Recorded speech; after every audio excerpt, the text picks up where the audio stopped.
Thank you. Honorable member, you may table your motion.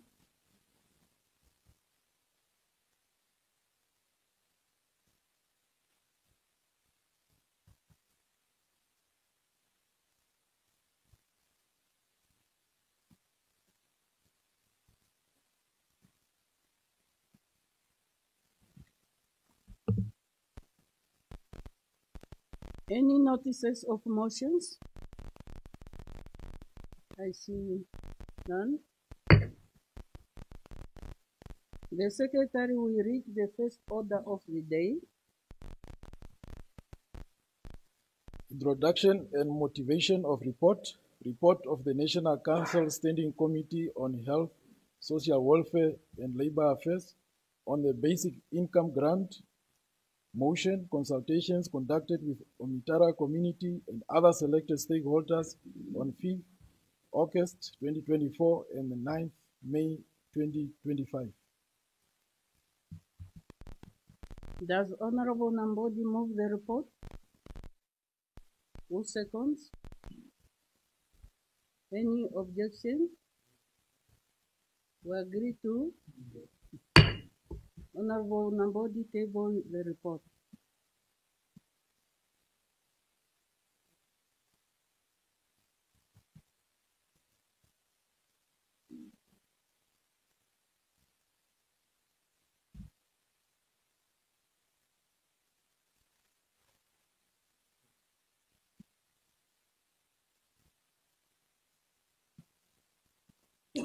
Honorable, as you reach your seat, will you proceed with the motivation of your report?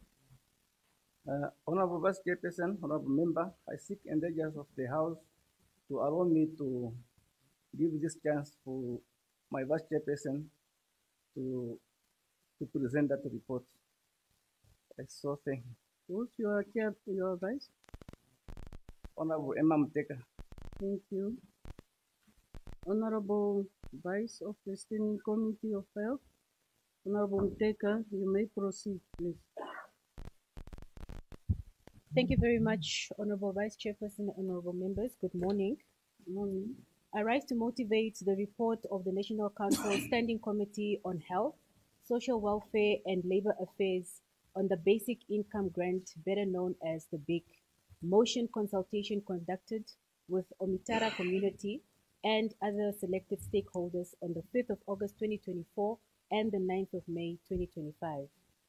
The National Council Standing Committee on Health, Social Welfare and Labor Affairs was established by Rule 152 of the National Council Standing Rules and Orders and is mandated to scrutinize and report to the Council on matters, questions falling within the ambit of officers, ministries, agencies, and public enterprises dealing with health, social welfare, gender equality, labor, and employment creation. The committee is further mandated to perform any other function as it may be referred to by the Council. Henceforth, a motion on the importance of adopting the Universal Basic Income Grant, BIG, as a means of providing social protection for the poor and vulnerable persons in the Republic of Namibia was referred to the Committee for Investigation.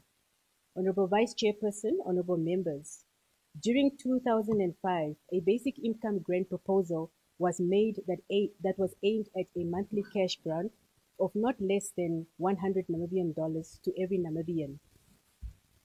The two-year project started at Ochivero, Omitara settlement, about 100 kilometers east of Windhoek.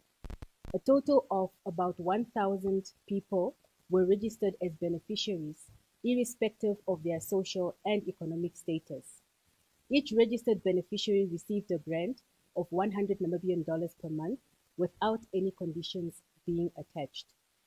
The committee visited the basic income grant beneficiaries and learned the following.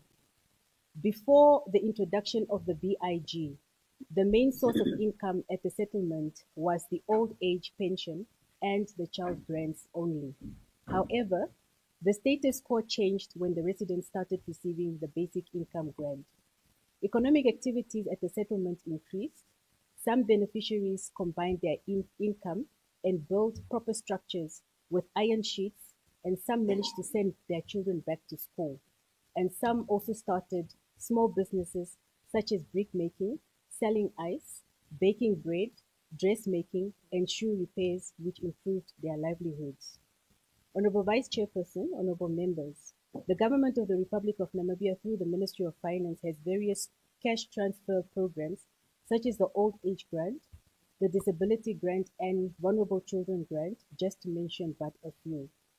There are also in-kind assistance programs such as the Namibian School Feeding Program being administered by the Ministry of Education, Innovation, Youth, Sports, Arts and Culture, and the Drought Relief Program by the Office of the Prime Minister.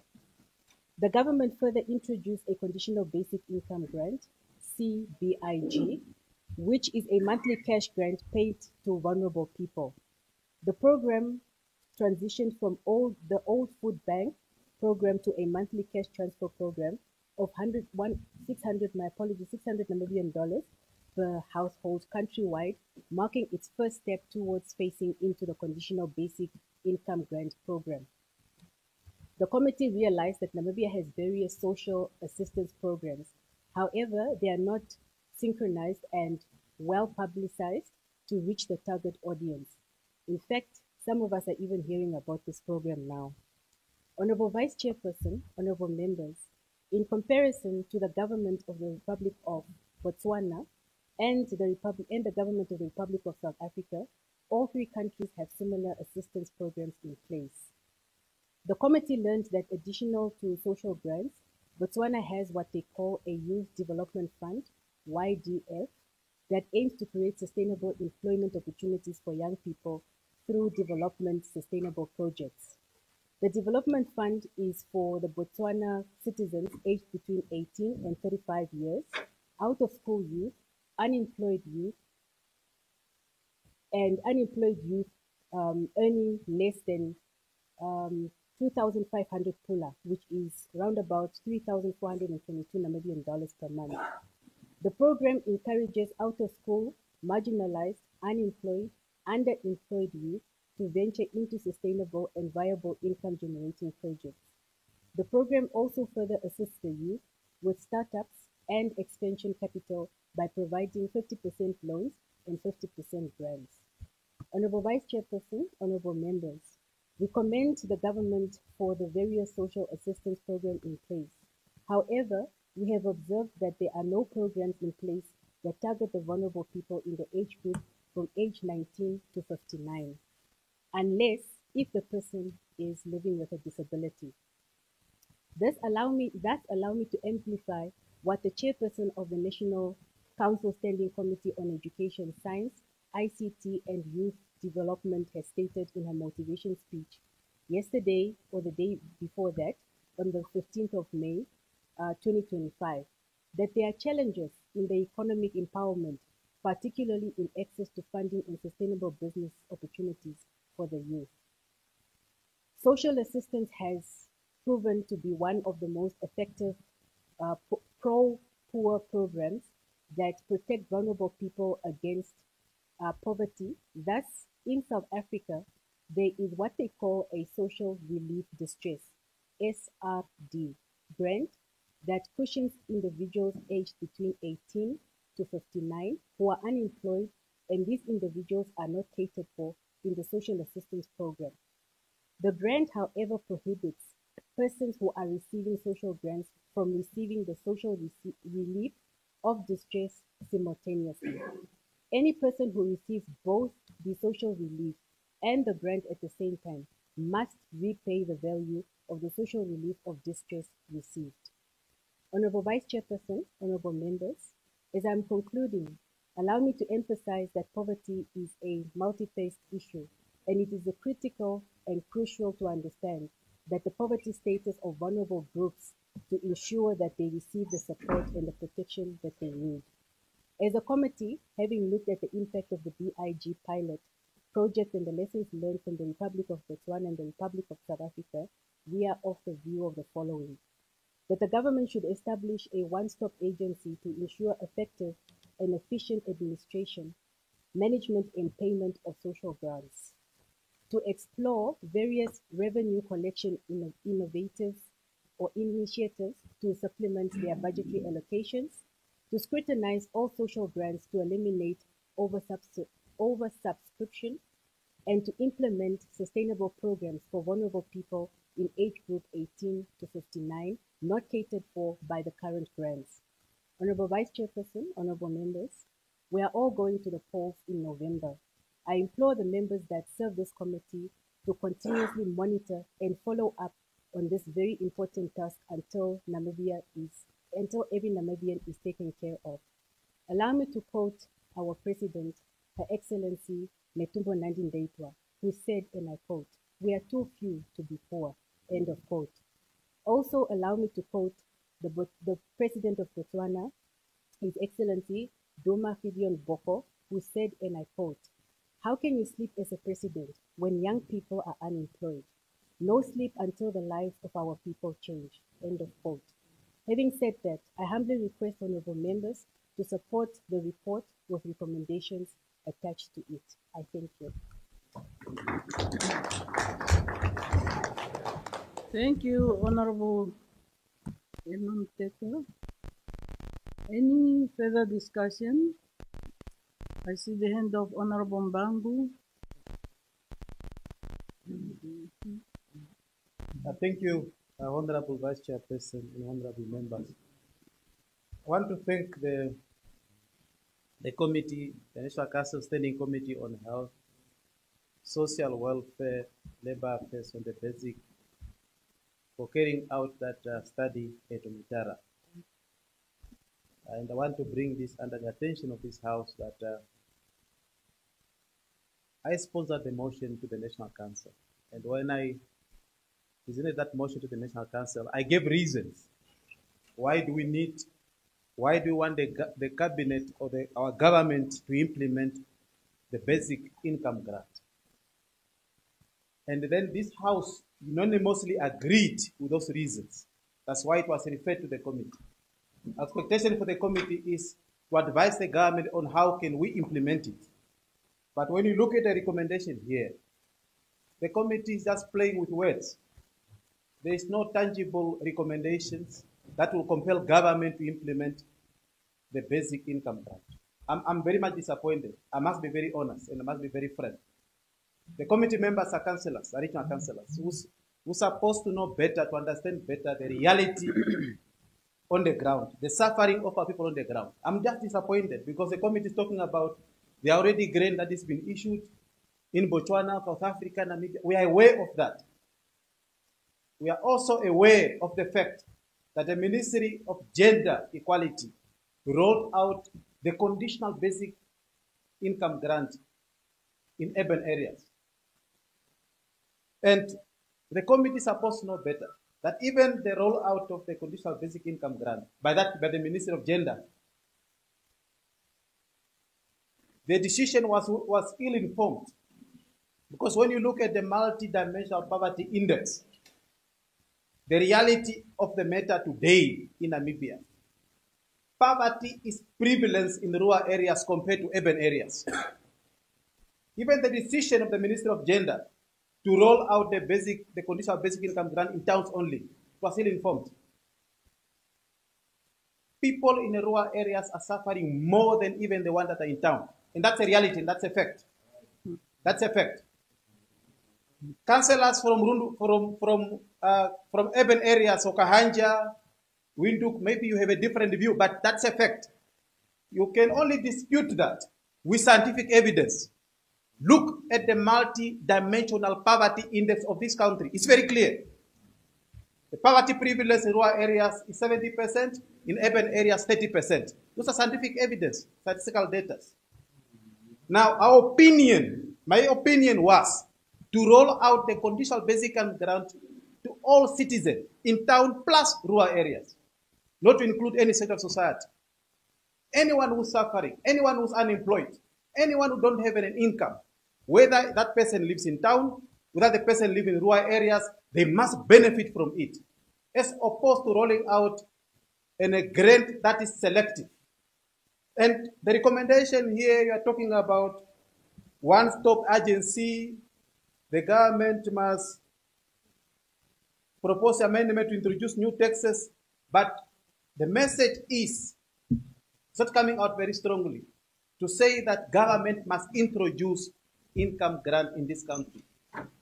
Of course, the committee quoted the statement of the president that we are too few to be poor. But then the recommendation does not speak to that. Because the recommendation must ensure that every single person in Namibia who's unemployed must have a bread on his table. Every single person in Namibia who's unemployed must have an income just to afford to buy the toiletries and even food. That was the purpose of that motion. And the recommendation doesn't speak well to that. So for me, I'm proposing that in addition to what the committee have said, I seek the concurrence of this House that the current conditional basic income grant will not address poverty because it's selective. It's only in town. What we want is that it must be rolled out in both urban and rural areas for all citizens, for every vulnerable and marginalized citizen of this country. I want to propose that this House should agree so that we can include that into the recommendation. And also to say that the basic income grant must be rolled out as a matter of urgency. Our president is very clear that we are too few to be poor. It can't be right. Mbangu, Yes. there's a point of order. Thank you very much, Honorable Vice Chairperson, Honorable Member. I just stand on 68, sub-rule 6. I just want to put a question to my Honorable Member that do you know why the basic income that go to the towns, urban area, but not in the rural area? Do you know why? Because the government have got different programs. Because there are some programs that are benefiting the rural area, but they are not benefiting the urban people. Do you know why maybe it's happening like that? Does Honorable Mbangu want to reply on that? I know why. Because whoever took a decision was still ignorant. It is not conformed to the reality on the ground. That's why. You see, that's the only reason. So it can't be right. It can't be right to treat people selectively. Let's address the issue of poverty once and for all. Let's help our president. Our president is committed. That's why he's emphasizing on the issue that we are too few to be poor. Let's help the president to address poverty once and for all. Let's address poverty, whether it's in town, whether it's in rural areas. We can't rely on some of those ill-informed decisions that they took. So for me, I seek the concurrence of this House that we should then add to the recommendation that the basic income grant should not be selective, but it should be in both urban and rural areas. I so submit, and I thank you. Thank you, Honorable Mbangu. Honorable, can I see the hands with raised? Honorable Shavionja may take the floor. Thank you, Honorable Vice Chair. Good morning, Honorable Members. I seriously, humbly, would not want to use political. I don't know what is the proper word to use when it comes to issues of this nature. But I also just Googled, as my brother was trying to define when it comes to the poverty index and all the other things. But I'm in agreement because that's the data that I'm also picking up. But I'm of the view that sometimes maybe also we are too selective when it comes to supporting certain statistics, and some of them we are denying them. But my understanding is that I'm also coming from an urban constituency, which also harbor rural areas. Maybe it depends from areas to areas, but now, as you are saying, is multi-dimensional. It then consider other things like infrastructures, and then maybe how the others are then closer to other services and all the other things. But when we talk about the poverty that is then referring to the stomach, I will really disagree when it comes to people, because in rural areas, the umbundu culture is still there. You find people that will then help others with either mangoes or whatever. My brother, I'm not lying to you. You will really be surprised how people in town appreciate just a bag of maize meal. With nothing else. Just a bag of maize meal as you are giving them. But what I'm saying is that, as I have said in the beginning, that Honorable Shavionja,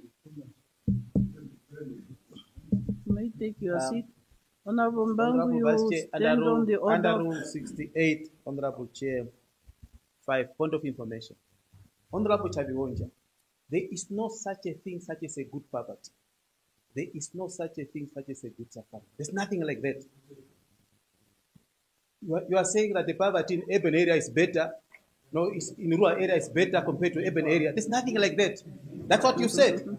Because you are saying, no, it's what you said. That the poverty in rural areas is better because it's a culture of Ubuntu there. But the poverty in urban areas, no, there's no such a thing such as a good poverty or a good suffering. Yes, must understand that concept. Secondly, what I'm saying is that I'm not saying that must only help the rural areas. I'm saying let's help every person who is poor in this country, whether he's in town, whether he's in rural areas, every person. And that is a statement that the president continued to articulate, that we are too few to be poor. Now, why do you want to be selective? Let's help everyone, whether you're in town, whether in rural areas.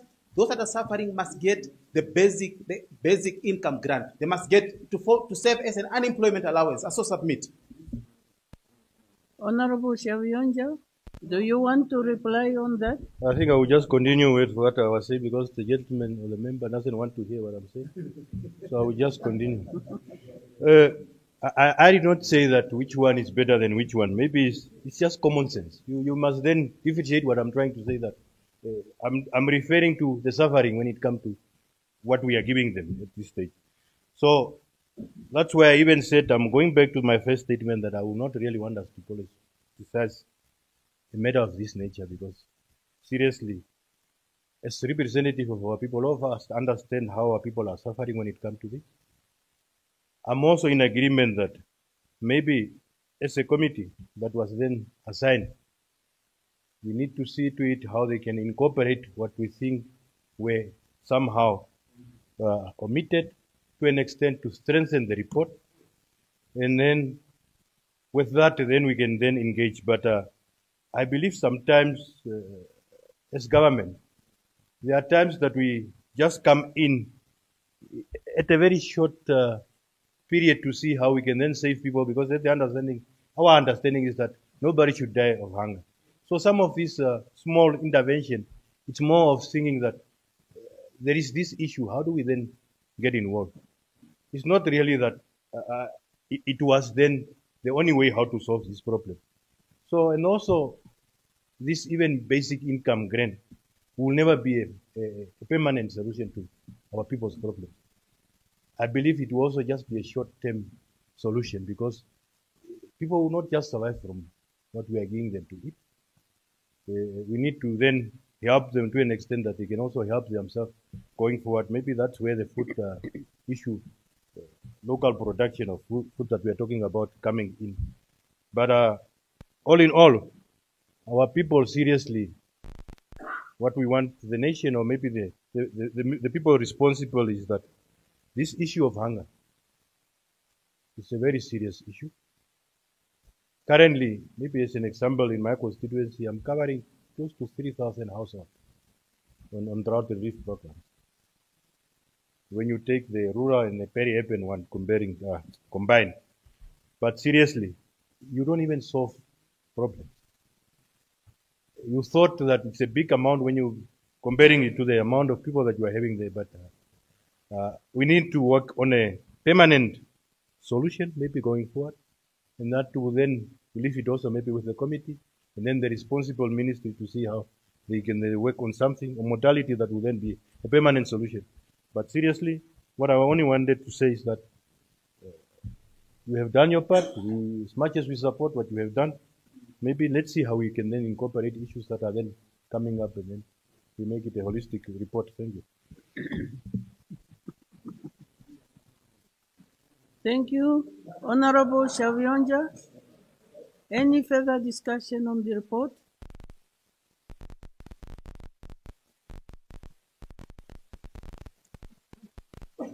Any further discussion? Honorable Richard. Thank you very much, Honorable Vice Chairperson, Honorable members. My approach is a little bit different from what the previous Honorable members have talked. Last year, throughout the country, people will register in the regions to receive $600. And we read in the newspapers, some of them got,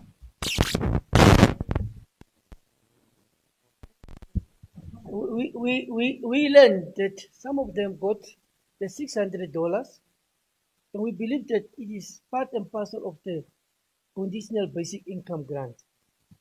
Now, my approach is a little bit different.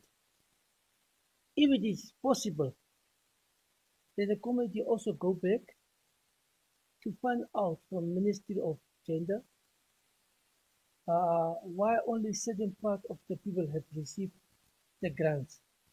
But to my assurance, most of the people, even in the rural areas, I'm talking not under corrections, but I'm talking something which I heard also. People in the rural areas, for instance, in Hartap, have also registered to get the $600. And some of them got the $600, and some of them did not get the $600. So I just believe it is maybe because of the funds that everybody did not get on the same time.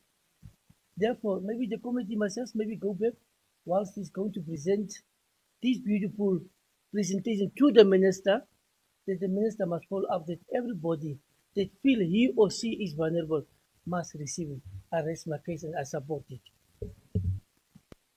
Thank you. Any further discussion? Honorable Katura.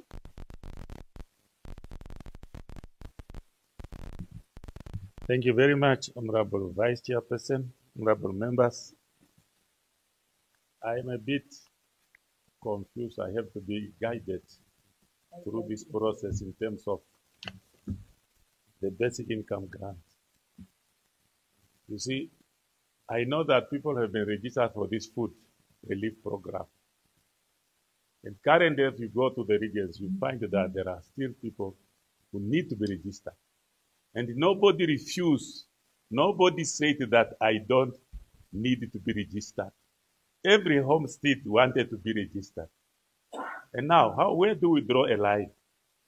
Even among ourselves here, who can say that I don't have money or I don't need money? Everybody will need money. Even me, if you give me a $10 now, I will take. Now, will you regard me as a person who have or who don't have? Therefore, we cannot put all people in one pot and handle them. This basic income grant which we want, to whom is it? Which group is not included? We have the old ages who are getting their money. We have the disabilities who are getting money. We have the children who are also getting money, the mothers and their children. And above all, there are people who are getting money and even misuse this money. Where do you draw the line?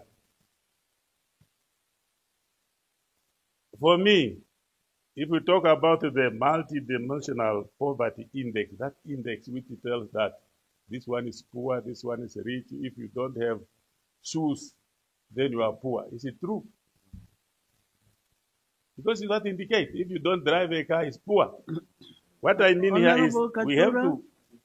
You may take your seat. Honorable Mbangu, you stand on order. Yes, it's a point of information, Honorable Vice Chair. Honorable Katura rightly pointed out that maybe he's confused and want to be guided. Yes, as to who need to qualify for this income grant. They want to help me based on his request. You see, the basic income grant will not be given to the pensioners. Those are getting money from 6 years above, they don't qualify. There are some people who don't get any grant, who do not qualify for any grant. Those are the targeted group for the basic income grant. And the issue of poverty, Honorable Katura, is not only about not having shoes. It's about, there are a lot of issues. For example, when you identify the issue of poverty. Namibia at the moment now, on average, citizens of this country, majority of them are living on less than $2 per day, and that's a fact. For example, if a household of 6 people buys a bag of maize, maybe a 50 kg bag of maize meal, which is a value of $600, and then you divide it, $600, you divide it by 6 people. You divide $600 by 6 people, and then you divide it again for 30 days. You will realize that every person is living on less than 80 cents per day. And that's extreme poverty. And that's the reality that is happening in our country. We have a lot of issues. There have been issues of malnutrition. It was in the newspaper. It was in Omaheke. It was in Kavango. And everywhere. Malnutrition, which we refer to as hidden hunger, where a person has to eat the same type of food throughout. Monday, Tuesday is just porridge and mutete. Wednesday, the same thing. That's a hidden hunger. So the issue of poverty, Honorable Katura, is a reality. There are scientific evidence to that extent. There's evidence, that statistical data that's backing it up, so that it does not confuse these two. The basic income grant is needed by everyone. And at the moment now, the conditional is only given to urban areas. In Kavango, it's only in Rundu. Kavango West is only Kurinkuru that registered. In Zambezi, I think it's only Katima and Bukalo. But villages were excluded. And we are saying, let us not exclude everyone.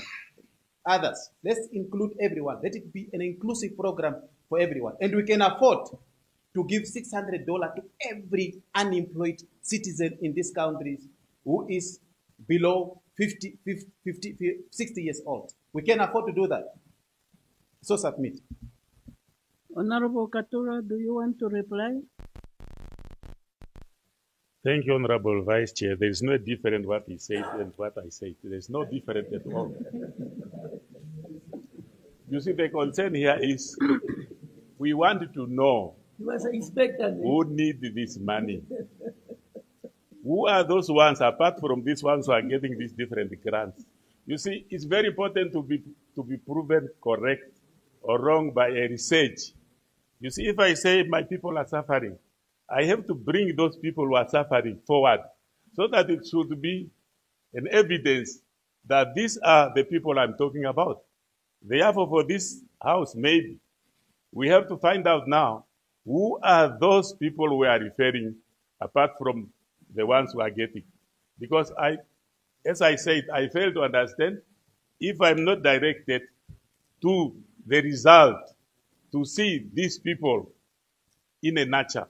With that, I so submit. I thank you. Thank you, Honorable Katura. Honorable Abraham, I see your hand. Thank you very much, Vice Chairperson. Me myself also rise to contribute to the report. And then currently now in our country, there is 2 programs running parallel. There is a drought relief program assisting Namibians to get food, especially those in the rural area. And there is a currently program introduced, and the registration was taking place last year. I think it's November and December, plus minus, from October, for the conditional basic grants. Then when such a program registered Namibian people, I think the committee already took the oversight before such a program are rolling out. It's a new program. And then I want really to support the honorable members who suggest the committee just to go and engage the stakeholder responsible with such a program. If it's the Minister of Gender, they can go to the Minister of Gender. Maybe it's a pilot program started from the town. Maybe they are going to roll it when this drought relief program gets an end in June. We don't know. Now we want more information. Just allow the committee to go and engage the stakeholder, if it's a Minister of Gender, so that they can bring the information again to this House. Thank you very much. So I submit, Honorable Vice Chairperson. Thank you, Honorable Abraham. Any further discussion on the report? I now put the question for Honorable Emma to reply. Thank you very much, Honorable Vice Chairperson, and thank you very much to all the honorable members who have made contributions to this very said report. Honorable Mbangu, I wish to draw your attention to point number 11.3.5 in the report, as well as 11.3.6. And I want us to particularly focus for now on 11.3.6. I won't read the whole paragraph. However, I want to address the issue that you have raised to indicate that it is only the urban poor that is being attended to. During our consultation with the Ministry of Finance, as indicated in that report, it came to our attention that the ministry is now busy working out modalities to address the issues of the rural poor. You will further go down into that statement where it indicates that the Ministry of Finance has also identified specific regions that they will be focusing on for this current financial year that commenced last month. One of them being Kavango East, Kavango West, and Kunene region. So based on your question, Honorable Mbangu, that is the information that I wanted to bring to your attention to say that the ministry has indicated that they are in the process of identifying these specific modalities to address the issue of the rural poor. I'd also like to take into consideration the other comments that have been made by the other honorable members who have indicated that perhaps we can proceed with a further consultation, particularly to the Ministry of Gender, to identify the specific program that was rolled out. Honorable Mbangu, you stand on order. Rule 68, Honorable Vice Chairperson. It's just a question. I hear what you are saying, Honorable Muteka. My concern is the recommendation. The recommendation is very important. After all those observations, when you come up with a recommendation, why are you not putting the recommendation that the ministry must start rolling it out to Kavango East, Kavango West, and Kunene? Because the recommendation is very key. In any report, you look at the history, the rationale, the background information, then you come at the recommendation. The recommendation plays a very big role because that is what you intend to achieve. Now look at the recommendation. The recommendation doesn't come out strongly. And if that is your opinion, then obviously let's put it that let the ministry start rolling out that basic income grant to rural region like Kavango East, Kavango West, and Kunene, just like what you proposed. It must be in the recommendation. Let's observe just to have it just there in the other observation and engagement. After engaging people, and that's what they are saying, let it come under the recommendation. That's what I was looking for. So the recommendation can be very much strong. Thank you, Honorable Emma. You are still answering. Yes. Honorable Mbangu, Honorable Emma is still answering on all those who have questions and comments. And if it is not clear, then again, we can come up. But let's leave Honorable Muteka to finish. Then we pick up where the shortage is coming from. Can you proceed, please? Thank you very much, Honorable Vice, and thank you very much, Honorable Mbangu. And a bit sound, Honorable. Is that better? All right, thank you very much. Honorable Mbangu, thank you very much. However, I seek clarity. You are suggesting that we put this part of the recommendation to say that the ministry must start rolling it out in these various regions, particularly Kavango West, Kavango East, and the Kunene region. However, Honorable, this is why I drew your attention to that point. I want you to please read that statement, and I'll read it out for you. It indicates the following. The Ministry of Finance has identified Kavango East, Kavango West, and Kunene region as priority regions for this current financial year 2025-2026. Hence, Honorable Mbango, we felt there was no need for us to put it in the recommendations because this is something that is already in the process of beginning from the information that we've received from the Ministry of Finance. Other than that, Honorable Vice Chairperson, thank you very much to all the honorable members who have contributed to this report. I so submit. Thank you, Honorable Muteka. I hope this report is so interesting because it's addressing the plight of our citizens.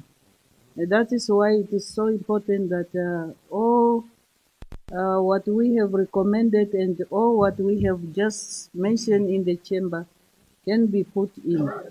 So, honorable members, I now put the question that the report be adopted.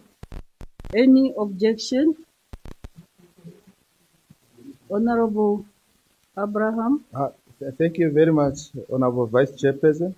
Honorable Muteka, when given a chance to respond, she has not responded to our suggestion for the committee again to engage the Minister of Gender on the new current conditional program. Yes.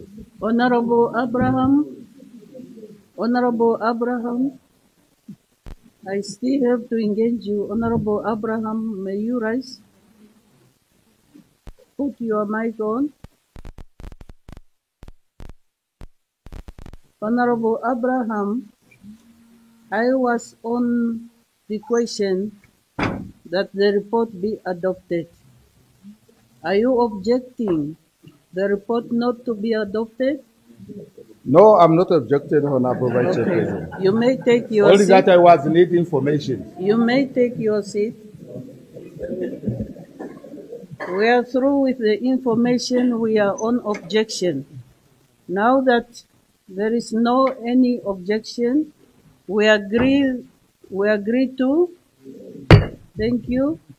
That is now that the report has been adopted.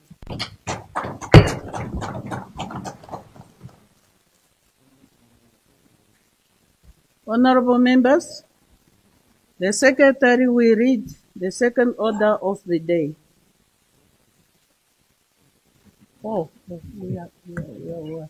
Sorry.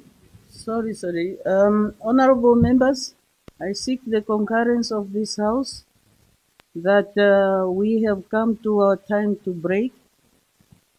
Should we break or we continue? We break. Any secondment? I'm just asking this because maybe people are not yet tired. But now we break and we come back at 15 minutes past 10 because we were a bit 15 minutes past 11. Is that in order? Thank you. The House adjourned for break.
I now put the question that the bill be read a third time.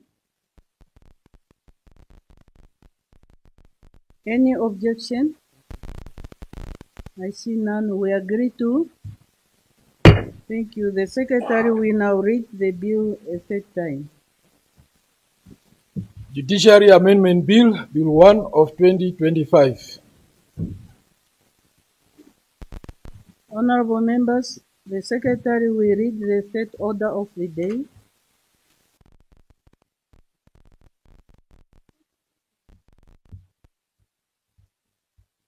Debate on committee stage, Public Procurement Amendment Bill, Bill 3 of 2025. Any discussion?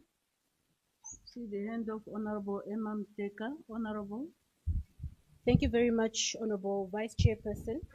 Honorable Vice Chairperson, in terms of Rule 122, Sub-Rule 1, I rise to seek the concurrence of this House to recommit Public Procurement Amendment Bill, Bill 3 of 2025. Furthermore, I ask the concurrence of this Council to postpone the debates to Thursday, the 22nd of May 2025 for further consultation and bring in motion on Thursday, the 22nd of May 2025 in order to recommit a part of this bill to the committee stage to make some amendments. I so move. Thank you, Honorable. We are on the third reading of the bill. Then there was a proposal of us to recommit it. Any secondment? So the bill is recommitted as it was proposed.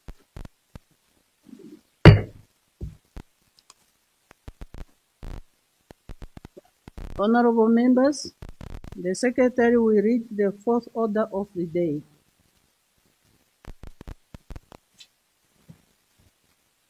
Debate on committee stage, Roads Bill, Bill 5 of 2024. It is moved that I leave the chair. Who seconds? Any objection? I see none. We agree to. Honorable Shavionja, the first Vice Chairperson of the Committee of the Whole Council, will now take the chair. Honorable Shavionja, come and take the chair.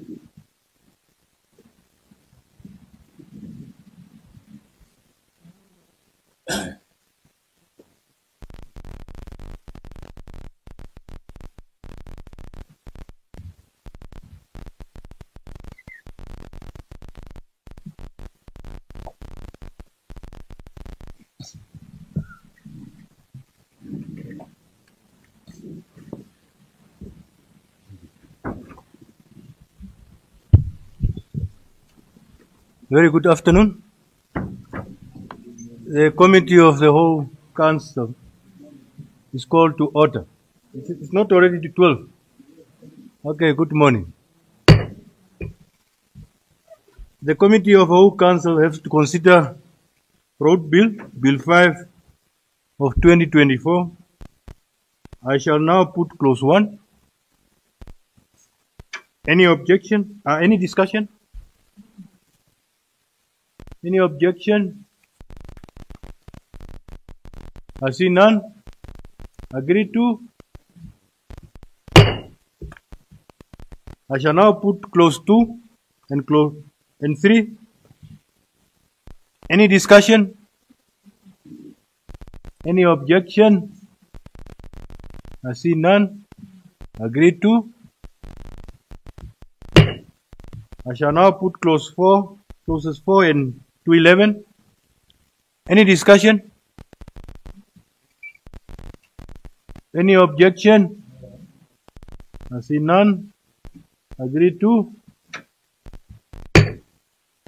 I shall now put clauses 12 to 23. Any discussion? Any objection? I see none. Agree to. I shall now put clauses 24 to 29. Any discussion? Any objection? I see none. Agreed to. I shall now put clause 30 to 32. Any discussion? Any objection? I see none. Agreed to. I shall now put clause 33 to 36. Any discussion? Nabaroko. I thought your hands are up.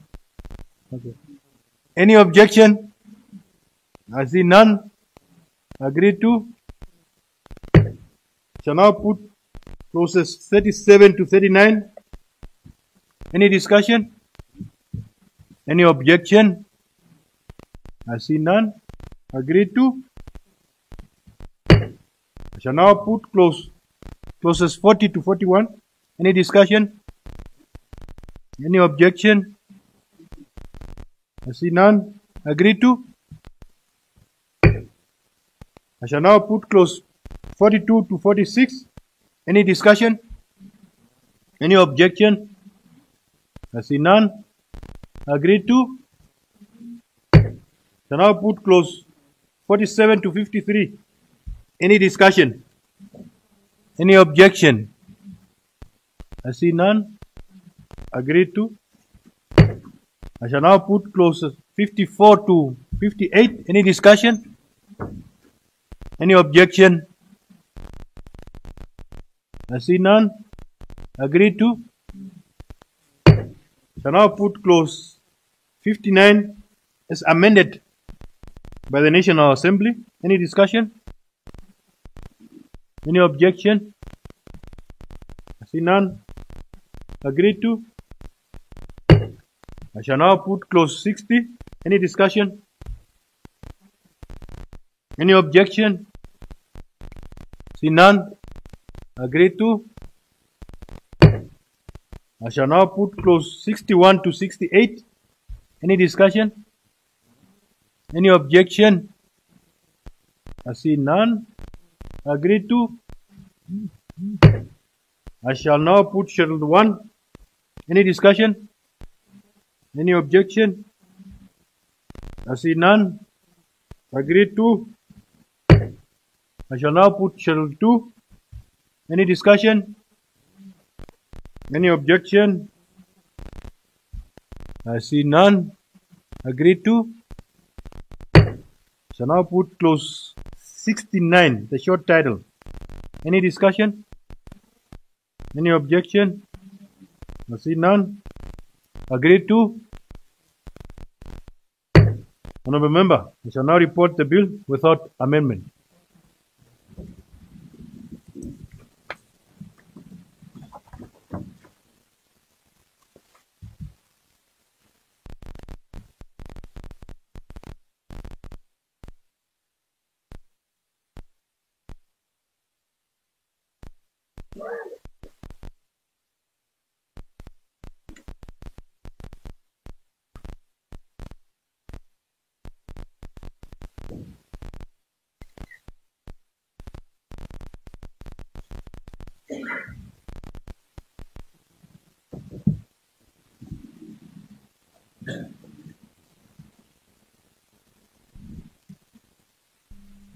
Honourable Vice Chairperson, the Committee of the Whole Council have gone through the Road Bill, Bill 5 of 2024, as set forth in the accompanying copy and agreed to it without amendment. I thank you, Honourable Vice Chair, and I ask Liv to sit again. Thank you. Permission granted.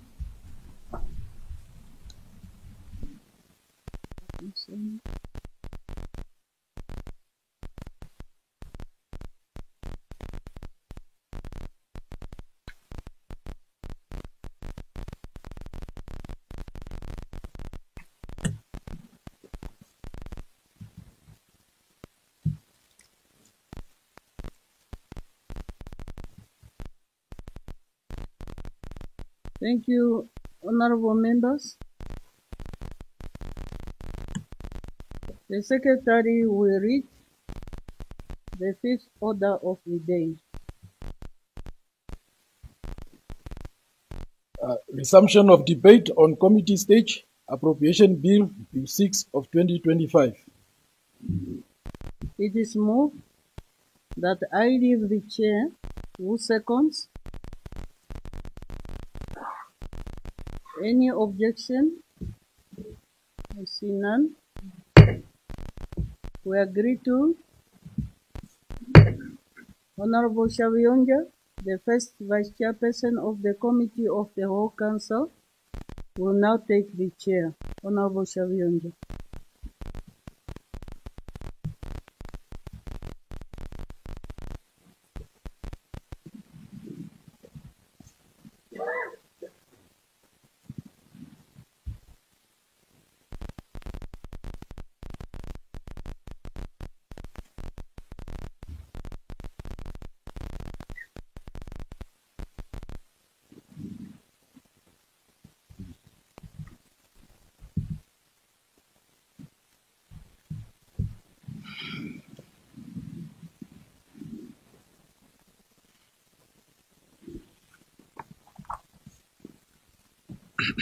The Committee of the Whole Council is called to order. The Committee of the Whole Council have to consider Appropriation Bill 6 of 2025. I shall now put to vote 29, Information and Communication Technology, with an amount of 898,455,000 Namibian dollars.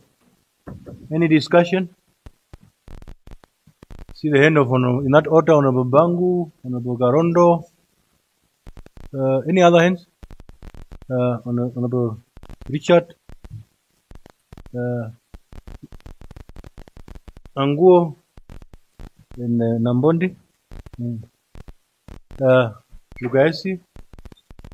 So, honorable members, before we give the chance to the first honorable member.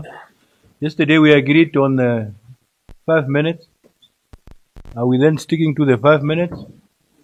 And also, it's not that we really want to rush, but also taking cognizance of the members that then have to travel and also be with our chairperson on the other side. But you are free to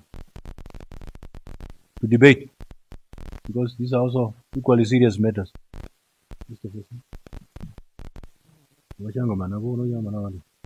Number Bangu?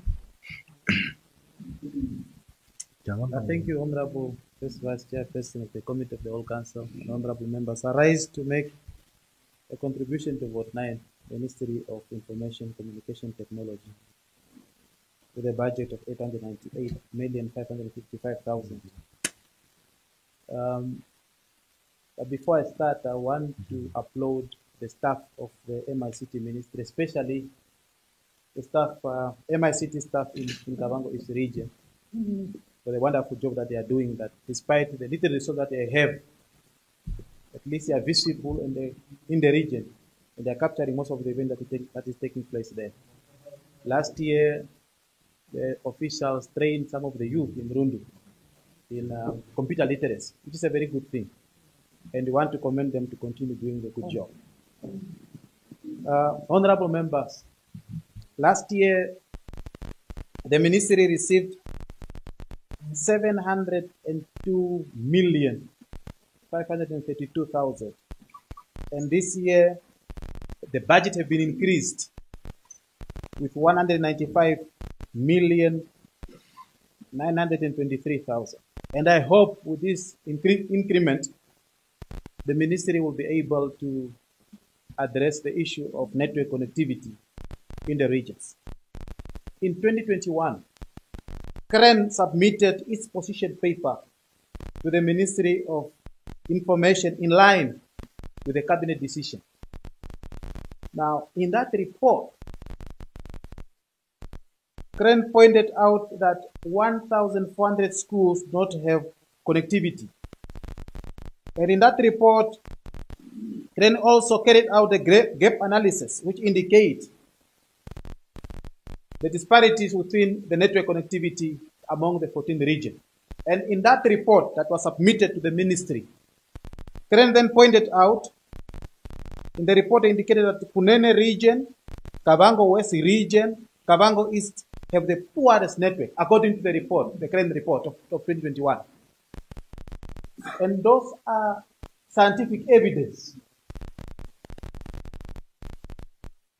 But in the budget of the minister, there is no mention about how the resources will be allocated to ICT infrastructures in addressing what was raised in that report. Because if Cabinet took a decision, and then CREN went in the region, carried out a study, and the study presented indicates that those three regions, Kunene, Kavango West and Kavango East, have the poorest network connectivity. We want to see the ministry coming out very strongly on how to address that. Because we can't continue raising the same issue year in, year out. Nothing is happening. So once a report has been presented, let's address it. We must start somewhere. Honorable members, in this rapidly evolving digital era, connectivity is no longer a luxury. It is a fundamental requirement for economic growth, for social development, and for national security. However, we face significant challenges in ensuring that every corner of our nation has access to reliable and higher quality communication service. Now, as we strive to build a more connected society, it is essential that we take bold steps towards adopting innovative technologies that can bridge the digital divide. In my opinion, the Ministry of MICT, together with CREN and other stakeholders, should then try to invest in satellite communication because it offers a unique solution, especially for the remote and undeserved areas where traditional network infrastructures is lacking. And by integrating satellite technology into our communication framework, we can extend our reach to those who are currently excluded from the digital landscape. As I pointed out, based on the report of CREN, until today, many villages in Kavango West, Kavango East, and Kunene region are still grappling with the limited access to network connectivity. In some regions, some villages, there's no access at all, not even limited, no access at all. Once you are there, you can't be able to use your phone. And I urge the ministry to prioritize expansion of network into these areas to bridge the digital divide and foster inclusive development and ensure that no community is left behind in our nation's progress in line with the CREN recommendation. Honorable members, let me use the quote by Henry Kissinger, that if you don't know where you are going, every road you take will go nowhere. Time, my brother. Oh. Okay, and now lastly, just a few seconds. Now lastly, ministry must intervene. The prices, to be honest, the service provided by MTC is becoming too expensive. And I'm quite sure that many of you will agree with me. A recharge does not even last long. And think about the unemployed people. And for me, in my opinion, the ministry need to come in maybe so that they can be able to scrutinize the service of MTC, and also, where possible, maybe to put a maximum cap. Because they can't just continue increasing We have heard the you. prices year in and year out. Thank you, Honorable Member. Thank you. In the interest of time, thank you very much. Thank you very much. I wish I could. Honorable Garondo. Yeah. Thank you very much, Honorable First Vice Chairperson, Honorable Members. I also would like to share some few remarks on ITC. In fact, sharing of information with communication devices such as computers, cell phones, radio, and others has become a challenge in certain parts of our country. With reference to the region where I come from, Kavango West, I think it is even worse, to mention the least. Some officials within our offices have to seek access to internet because the offices where they are in could not catch sometimes internet. Some have still to climb trees in order for them to ministry and its stakeholders, such as telecom and powercom, to expand towers and network coverage. But I think the pace is still slow, and people really cannot communicate properly in most of our areas. And again, I think there were also few strides made to erect some towers. But the problem is that some towers that were built last year were not yet officially commissioned.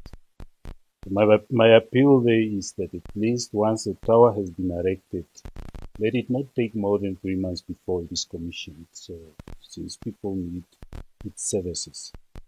There was an idea in 2017 of 081 for everyone that was aimed at that the whole population of Namibia should have 100% coverage.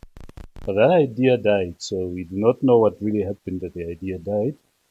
My appeal is that the Honourable Minister should reconsider the idea so that the whole country could be connected within a space of a short time to facilitate communication and information sharing between our Namibian population and even the ones beyond. Having said that, Honourable First Vice Chairperson of the members, I so submit and support the vote. Thank you. Thank you, Honourable Garona. Honourable Anguo.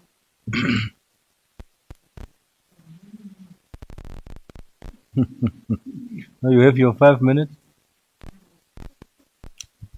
I will be within that minutes. Right, Thank you, start. Honourable Chairperson of the Committee of the Whole Council, Honourable members. Mine will be short, very much short.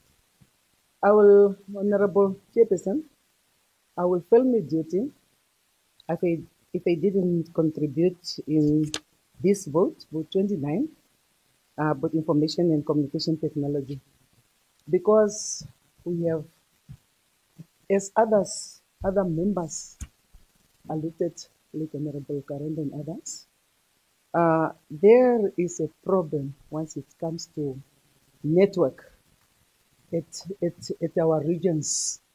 Even last week, I held meetings with community members. Almost 3 of them, everybody was just complaining about the network. Even myself at home, it's not the first time which I'm saying this in this August house, that really we do have a problem with the network. I do have a Wi-Fi at home, which I gave also to the learners and students at home. Like, we are lucky to have NAST and IUM, another vocational training and so on at home. But once you want to use even your laptop, it is just loading. And that is a fact. Therefore, because of the time, my plea to Honourable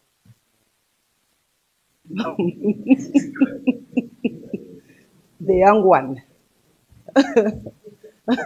Honourable Emma, my comrade and my daughter, is may please that all regions should be access to network, meaning the network towers should be expanded, please, to all regions. In short, Honourable Chairperson, I so submit and support the vote. I thank you. Thank you. Honourable Richard. Thank you very much, Chairperson of the Committee of the Whole Council.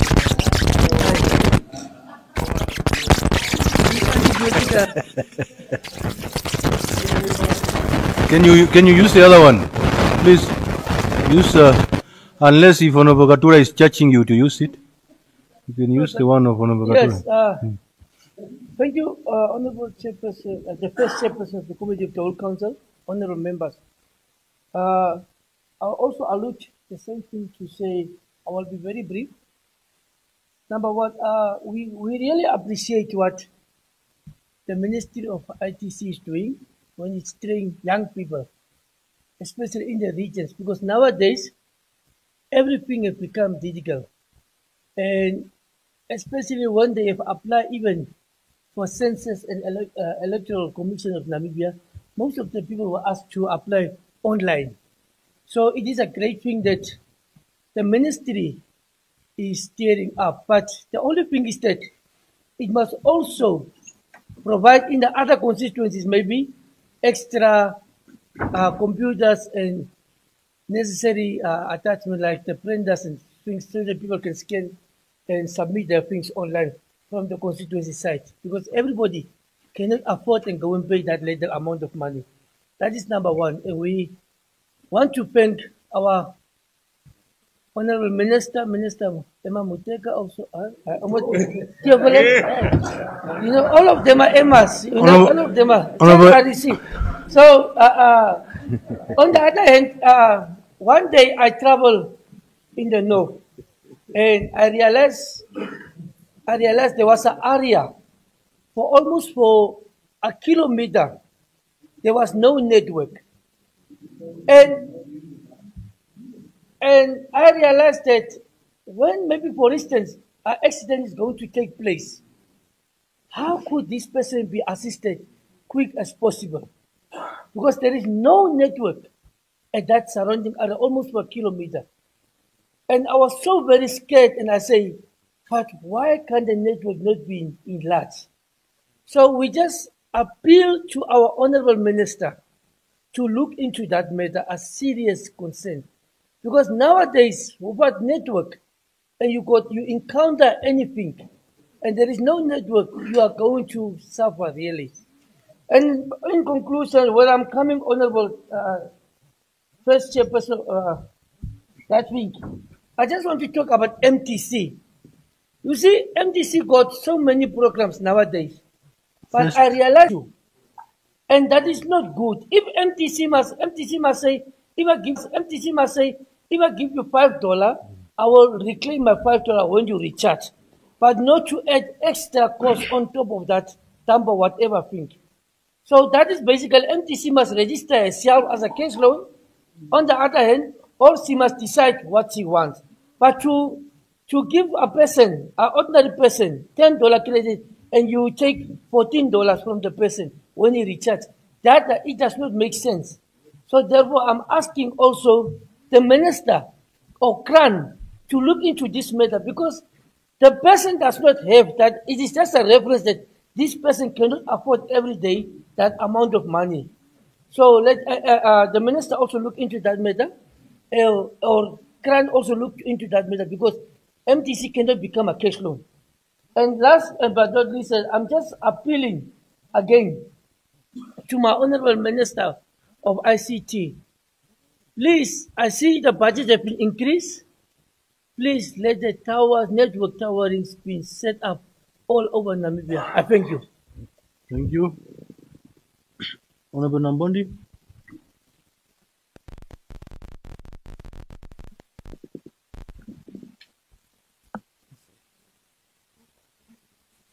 Thank you very much, Honorable the first Vice Chairperson of the first Vice of the Committee of the first Vice of the Committee of the whole House.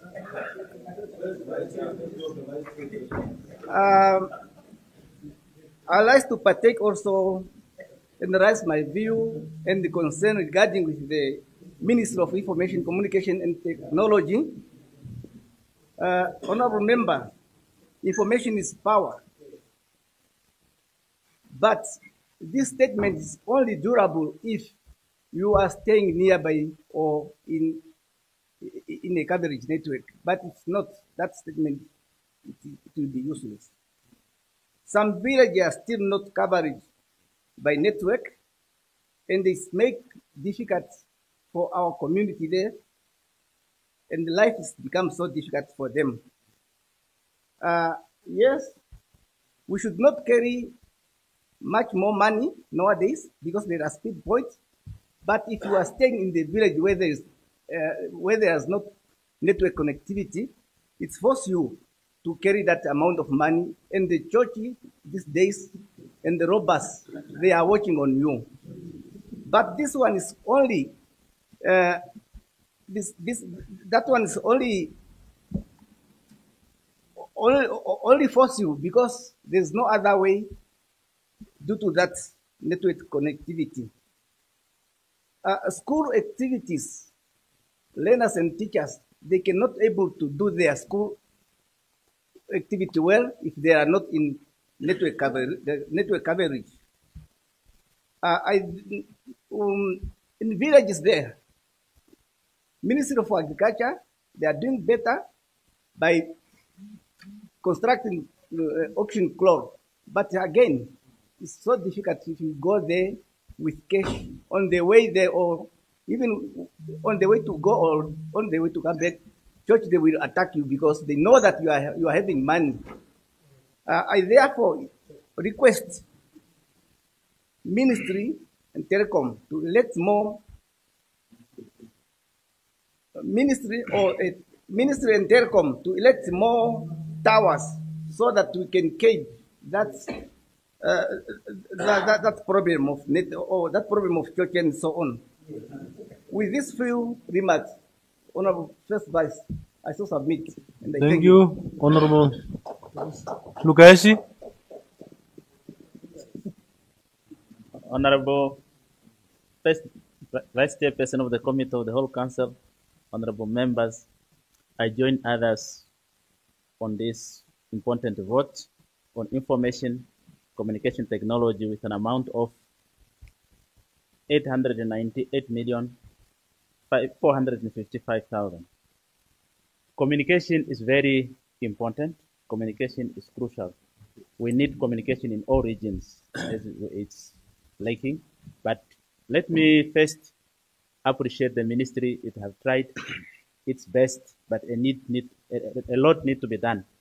For example, in Zambezi region, which I represent, communication, you will find that networks does not overlap. There are some cuts. Where the other one ends, the other one starts. There is a gap between where the other starts. You could drive from Divundu, reaching the western Zambezi, you will find there are some cuts, 40 kilometer no network, 40 kilometer no network. And also when you reach towards Kongola, totally there is no network, and there is a game park. If you have any problem there, you are you have to walk. If your car stops there, I don't know how you survive. So the network is not there. So if you are traveling 15 kilometers, 20 kilometers to Kongola, make sure your car is okay. There is a lot of animals, but you don't communicate with anyone with your family. You are cut out. And also, when you are reaching Sikubi, you will find also there's no network. That mostly critically, like others have mentioned, Zambezi is not an exemptional. But let me call on the route from Sibinda to Linyanti. That road is 42 kilometers and is where our economy is. Most is a farm area. It's designated as a farm area. So you will find that there is no network coverage. So these farmers, when they go to their farms, there is no communication if the cattle is sick or whatsoever. You know, bulls are very essential and important. When it is sick, there's no communication. Therefore, I will call the ministry to make sure that they improve the network system. And also I'll come to Crane. Crane also agreed that they will, MTC and Telecom, they will share the towers, but it's not happening. We want Crane and the ministry to intervene. Where there is a tower of MTC, Telecom want to bring there, they refuse. So please, Crane, intervene so that you assist us, especially in Zambezi, we have that scenario. They want also, they don't have enough space, or they don't have space. They make sure Crane, they intervene on the issue of network between Telecom and MTC so that they share. I submit. I thank you. Thank you very much, Honorable Guaua.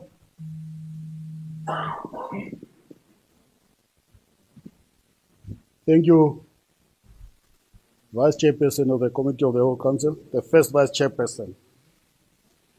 I join others to contribute to this important vote, and I think that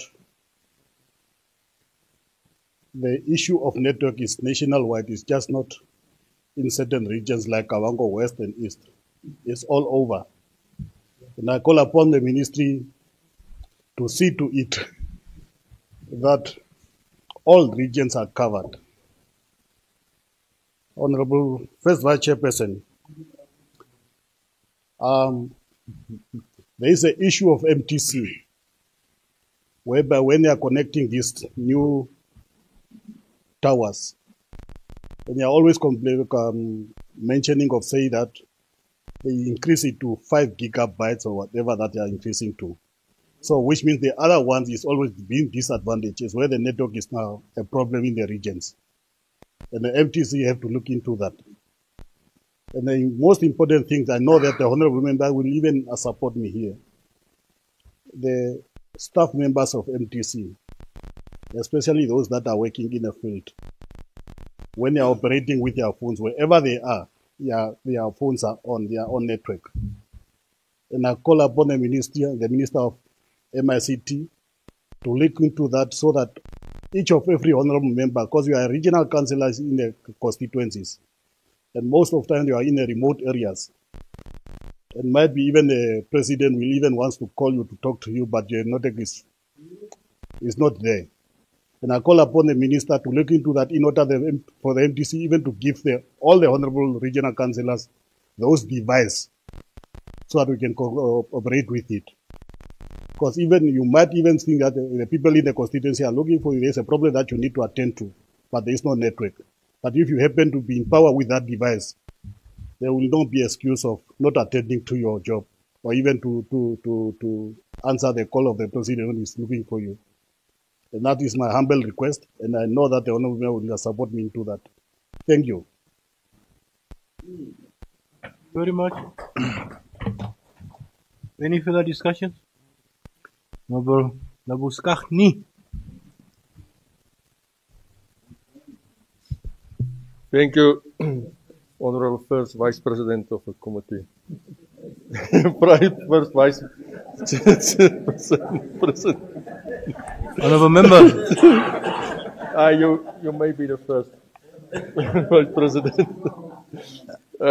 We are struggling with the pronunciation or the calling of this, and then it looked like a joke, but really it's not appropriate to our people outside there. Can we then just maybe note it down and then you read it from a paper? Honorable First Vice Chairperson. Okay, the floor is yours. Thank you for the opportunity. As I listen carefully, politicians are speaking and farmers are doing. For the present constitutional and global providers climate and in terms of communication and technology, I will fail in my duty if I do not express my sincere opinion of which I am calling of the support and responsible and politically matter responsible of our votes. We are aware of MTC at present do not cover all corners of our country. Moreover, of much remote areas, included distance areas, our water and marine resources. MTC construct towers in an effort to cover all areas possible, but naturally factors of the lightning powers, outage and mention a few disrupt communication technology, especially and sometimes in critical moments.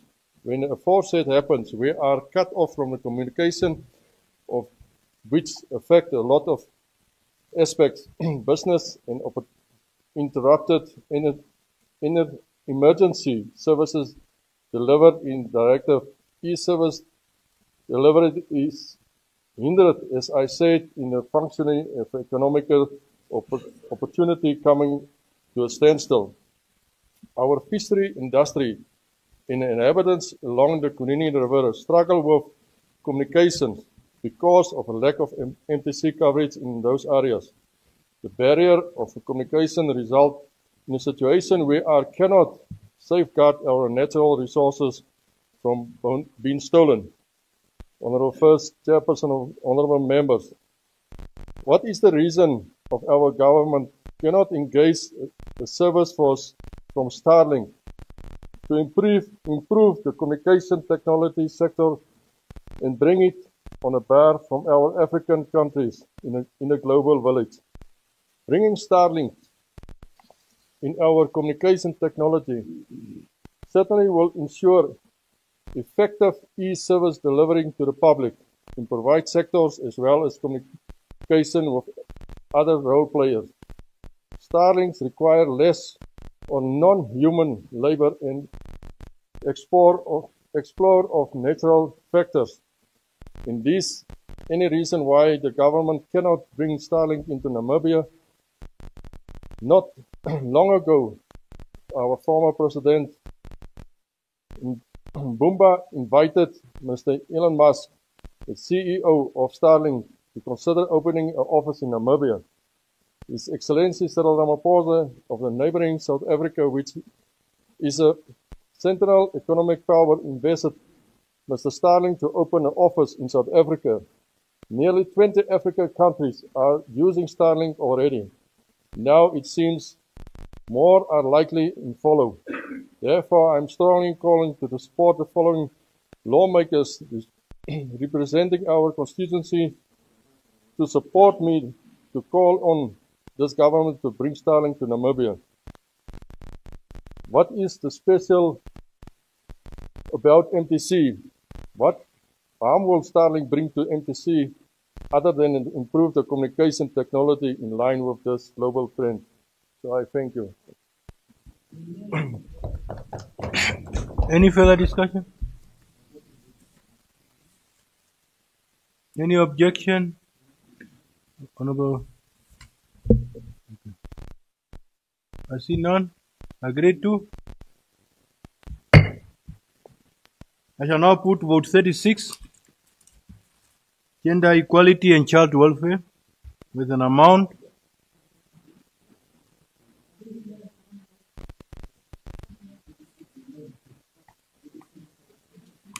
my papers are saying 36.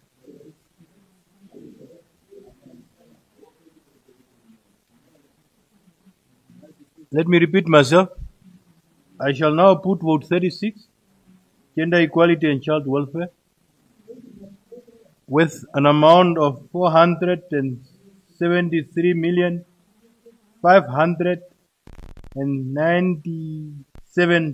Namibian dollars. Any discussion?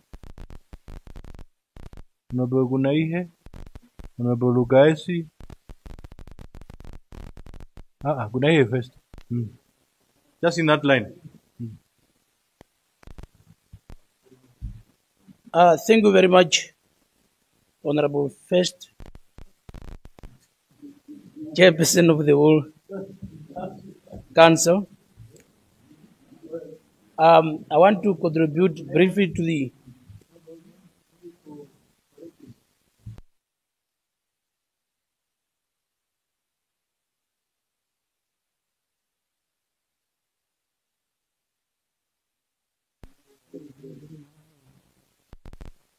Yeah. 39 is not for today. So, Honorable Gunaihe, you can continue. Yeah, thank you very much, Honorable First Chairperson of the World Council, Vice Chairperson of the World Council, Honorable Members. I want to contribute briefly to the Ministry of Gender. This is the ministry that is doing a noble task for laying the solid foundation for our small ones through kindergartens. As we have quoted the word of the president saying we are too few to be poor, I think that also we are too few to be in this violence that we are facing today as a country. We are living in a very sick nation. wherever we are moving, you don't feel safe at all. In the Ministry of Gender, they have a very much task to sensitize the community on base violence that is really roaming on high level in our country. And that one cannot be left on the ministry on its own. All of us, as leaders, churches, we have to take hands to sensitize our community on the value of life, where one have to live. Because today, we had many crucial happening in Okahanja. May the souls of those innocent lives rest in peace. Our kids are not safe anywhere. I was reading on one newspaper here, one of the teacher in Windhoek, one of the teacher was, what is the word? That is the word. The kids, those kids that we gave them under their care. Now they are the one doing these uncalled for activities to our children. And this is the hard time that as parents we have to take responsibilities. If you move around, sometimes you let your children go and play, but you don't know with whom these kids are playing. How far are they playing from home? For you, you are only happy when you see them return home at the sunset. But you don't know what really happened during the day. At home, we don't have even time to talk to our children. We give them phones and we let them watch TV till late. We don't have that cultural values that we have inherited from our parents, sitting around the fire and tell us those stories. Today we don't have them. And there is one thing that also I want to encourage Ministry of Gender. Whenever they are sensitizing the community, what we are hearing from them only about negative cultural practices or harmful cultural practices. I never heard them also encouraging the good cultural practices that we can build on as a nation. Most of the time, those harmful cultural practices and children right. As I'm standing here, I don't believe in the right of the child. I believe only in the parental guidance of the child. Because it's my responsibility to raise the child the way I want them to grow. Not other way around. Okay. Because I grew up. I knew you invite don't worry. Counter proposal. Honorable Bangu, you are standing on. Honorable First Vice Chairperson, because we are lawmakers, so we cannot allow statement that that trample on the rights of citizens. Because Article 21 is very clear, the fundamental freedom.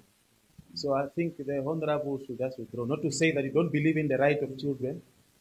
You protect their right, but however, you're also emphasizing on the parental care.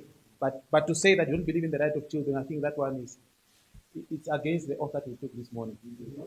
Yes, that we have to defend the Constitution. So we are all, no one is above the law. Just my humble plea to my Honorable, because there are people following us. Otherwise, they might misunderstand us. Yes. So submit.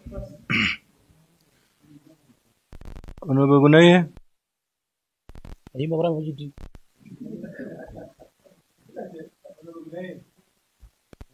Additional 2 minutes because I also interrupted you somewhere. But then there was a request from the honorable member. Since you have taken an oath,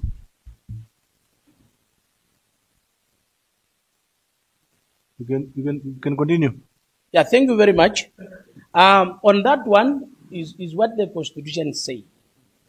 So you don't believe in the Constitution? No, it's not what I'm saying. What I'm saying is, whenever in my house, what I will do is a parental guidance. Because the child cannot decide what to be done and when to be done, is me who have to guide their future, who have to guide what is right for them. And mine is only to protect them. You see, now you are in to move on. Honorable Debele, you are standing on what? Honorable Vice Chairperson, which is first, I actually want to understand something. I'm raising on Rule 68. Sub-rule what? 1. Because Honorable Bangu asked Honorable to withdraw. And Honorable did not yet respond to that call. I so submit. Thank you. Honorable Gunaye. Okay, thank you very much. I withdraw that one for the sake of progress. No, we don't want you to attach conditions. Okay, I withdraw that one. Thank you. And then we must not live, as I have said, today we are told, I grew up with my grandfather telling me, there are certain things that I must not play with. And today we are told, a child must play with anything, even with a doll. A boy to play with a doll. But that one is not our value. And those certain things, that's why I'm saying we must also reminded of our cultural values so that we can build on those things, because those things that we know and we practice everywhere, rather than being informed about only Western values that which will not help us as a country. So therefore, we must, all of us, join hands to remind our people that everyone have the right to live and have the right to move around with no harassment in Namibia. And this one, we need all of us to stand together and to remind one another the value of life, why God has given us this country for us to move around freely, but we know where and how we have to move around so that we can protect our children from those cruel people that moving around searching to kill people, innocent people. With this view, I support the vote. Thank you very much. Thank you, Honorable. Honorable Gaisi.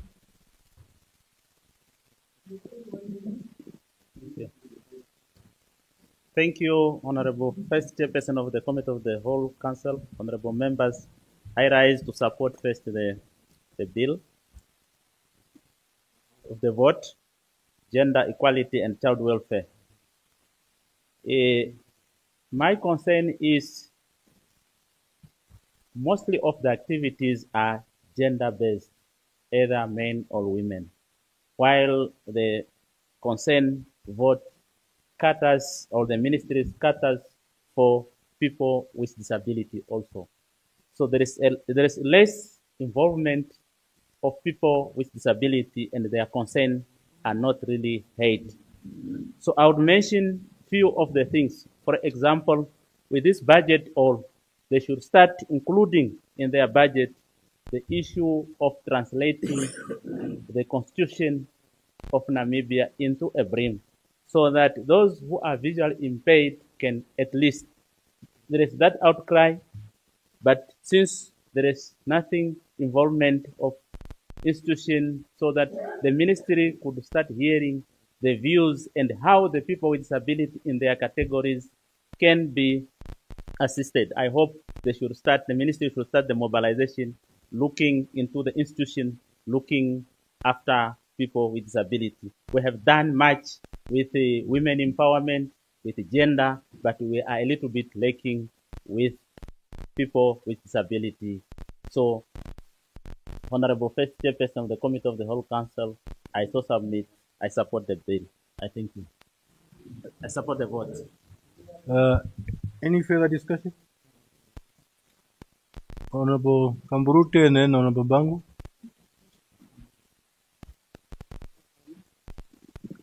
Thank you, Honorable First Vice Chairperson of the Committee of the Whole Council, for the opportunity to make a small contribution to Vote 36, dealing with gender. You see, as much as we would like to justify many things being cultural, that as one of my previous speakers alluded to, in his house, what we need to understand is our households form part of a society, and for our societies, there are certain guidelines entrenched within our constitution. And when it comes to children, I as a father would also not allow my child to dictate in my house, but I cannot deny my child the right to go into deliberations with me on issues. I will not deny my children the right. I even told them at school, if you know, if you know the teacher is wrong, you tell the teacher that he or she is wrong. But when the teacher continues, then you as the child, you keep quiet. That's why at school, I gave the principals and the teachers the right to give my children corporal punishment, to hit them with the cane. I gave them the right because I do that at home. And you know, the discipline in my house, I would not exchange for anything. Because God helped me to raise some of the most disciplined children I can think of. And they would kneel. And I would allow them to deliberate with me and discuss with me and to raise their differences. What is the result of that? I have raised children that can face the world, critically analyze, and make proper decisions. But we should be very careful not to go around and say, in my house, I will not do that. If we look into Article 15 of our Constitution, it's very, very clear. It deals specifically with children's rights. And it goes like this. I'll read Article 15, sub-article 1. Children shall have the right from birth to a name, the right to acquire a nationality, and subject to legislation enacted in the best interest of children as far as possible, the right to know and be cared for by their parents. I'd like to stop at the last one, to be cared for by their parents. Now, you see, we cannot abdicate our constitutional obligation to care for our children. But unfortunately, we sometimes forget that a household does not live or exist in a vacuum or on an island. Why do I say that? We live in a community. So every child in a community is my child. I have the obligation to ensure the safety of that child. That's why it is so heartbreaking to have read of small children, which you can still call babies, to be violently brought to the end of their lives. And I am so against that. And I pray to God that the perpetrators be caught and that they be sent to jail and the keys be thrown away. And most probably for things like that, we must bring back the death sentence. So that males who are supposed to be fathers will violate children. And when they kill those children, they should also be killed. An eye for an eye. A tooth for a tooth. And once again, constitutionally, I agree. But I will stand for that. We must protect our children. I so submit supporting the vote. But maybe, honorable members, that we need to consider is that there are things that we need to uphold, that we have even taken an oath for. So now if we are the one that are then advocating while we are the one to promote, it is a challenge. Maybe bad issues should remain where they are. Because you cannot stand here and then claim that you are beating your children, but you are the one that have to advocate for people not to use corporal punishment. So please, let's consider what we are saying, because at the end of the day, we are public representatives as we are sitting here. Honorable Guava, I did not give you a floor. So next on our list is Honorable Bangu, and I hope you will then just partly correct what I was trying to say as you are doing your contribution. Thank you. Honorable. Vice Chairperson. Vice Chairperson. Can you just wait? Honorable Guava, you are rising on? Please, on Rule 68, subsection 2. And with that, on first Vice Chairperson, yes, with that what you said now, I want the honorable member to withdraw what he had said. Kambrute, to withdraw what he said. I want you to withdraw.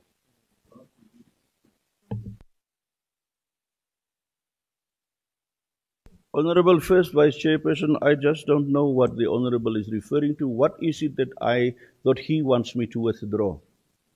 Yeah, can you direct us, Honorable? Go over. Honorable First Vice Chairperson, I want the member to withdraw of what he said that he advocating for a death penalty, while he's the one who's upholding the Constitution. We took oath here. I think that's what I was now saying in summary, that there are certain things that we cannot say, that we also know ourselves that they are not permissible. So maybe, I don't know whether is it because of emotions that we then also carrying when we are deliberating. But as I have said, we need to uphold the Constitution of this Republic, and we are ambassadors to do that. So please, my honorable members, and I think I have stated it, and I even said that as we are deliberating, let us not bring things that we know they are unconstitutional. So maybe just for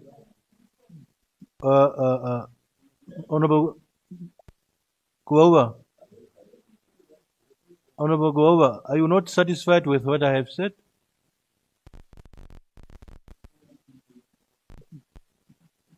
Yes, Honorable First Vice Chairperson. I want the member to withdraw because the public are listening to us and the statement was made.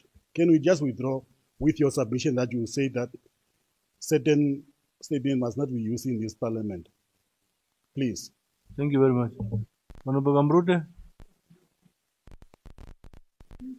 Honorable First Vice Chair, I personally would not mind to withdraw. And earlier you said to Honorable Ndunai, without conditions. This House must read the environment outside. The people out there are crying for it to be brought back. And this House, if we in this House cannot even recognize the call of the people, I will withdraw. But you will hear it again. I will withdraw it for today. I may say it another day again. The people out there says bring it back because our babies are killed by those who are supposed to be protected. I But now, Honorable Kambrute, is this now the conditions? And I said, no, I will not say unconditionally. I say I withdraw. Okay, that's what I said. Maybe what need to happen is that we are not saying we should not listen to the plea of our people. But then, I believe there are other functionaries that they can also use to lobby if we really want to see that some of the things, if we want amendments, but then we also know procedures to follow then. But we can just guide them. But that does not, they should not come from us that have said we are here to uphold and defend the Constitution of the Republic of Namibia. Honorable Bangu? Vice Chairperson of the Committee of the Whole Council. And thank you very much, Honorable Kambrute, for withdrawing that. And before I make my contribution to vote 36, I think the oath, yes, I think the oath that we are taking here every day, I mean, we should not take it for granted. Because you cannot say anything that is contrary to what, you cannot contradict the Constitution, because all of us are, the Constitution is our supreme law, especially the issue of protection of life. In this chamber, it's prohibited. And again, our Constitution, whether we amend the Constitution, we cannot amend Chapter 3. We can only amend it on one condition, to enhance the right, but not to reduce the right. We can't amend the Constitution to reduce the right. We can only amend the Constitution to enhance the right. But thank you very much for that. Yes, coming to the vote. For me, in most of cases, if you follow me clearly, whenever I make statement, I want my statement to be backed by data, by report. So there was a recent data for the 2024 on the Namibian standardized monitoring and assessment of relief and transition survey that indicates that malnutrition cases literally in all the regions, all 14 regions, is existing there. But then there's a very high stunting rates in regions such as Hardap, Omaheke, and Umsati. These three regions were topping in terms of the stunting rate, children not growing very fast. And that is based on the report that was carried out last year. And I remember clearly, the former Minister of Health, Honorable Kalumbi Shangula, also confirmed the same. And he pointed out that an immediate and a collaborative action is needed to address malnutrition in this country. The malnutrition cases clearly attest the fact that there are people who are dying of hunger in Namibia. We've heard about statement of no one's dying of hunger. But these malnutrition cases, those attest the fact that there are people that are dying of hunger. It's a fact. Those who are making those statements are just making political statements, political phraseology. But the reality is that there are people that are dying of hunger. That's why we have these malnutrition cases in the country. And people are frequently rubbish dumps and bins to find for food, especially also in urban areas. And we have a humanitarian crisis at hand, and poverty and inequality has become a humanitarian crisis in our country. I'm raising this issue because the Ministry of Gender at the moment. Honorable Bangu, Honorable Lugasi, you are standing on?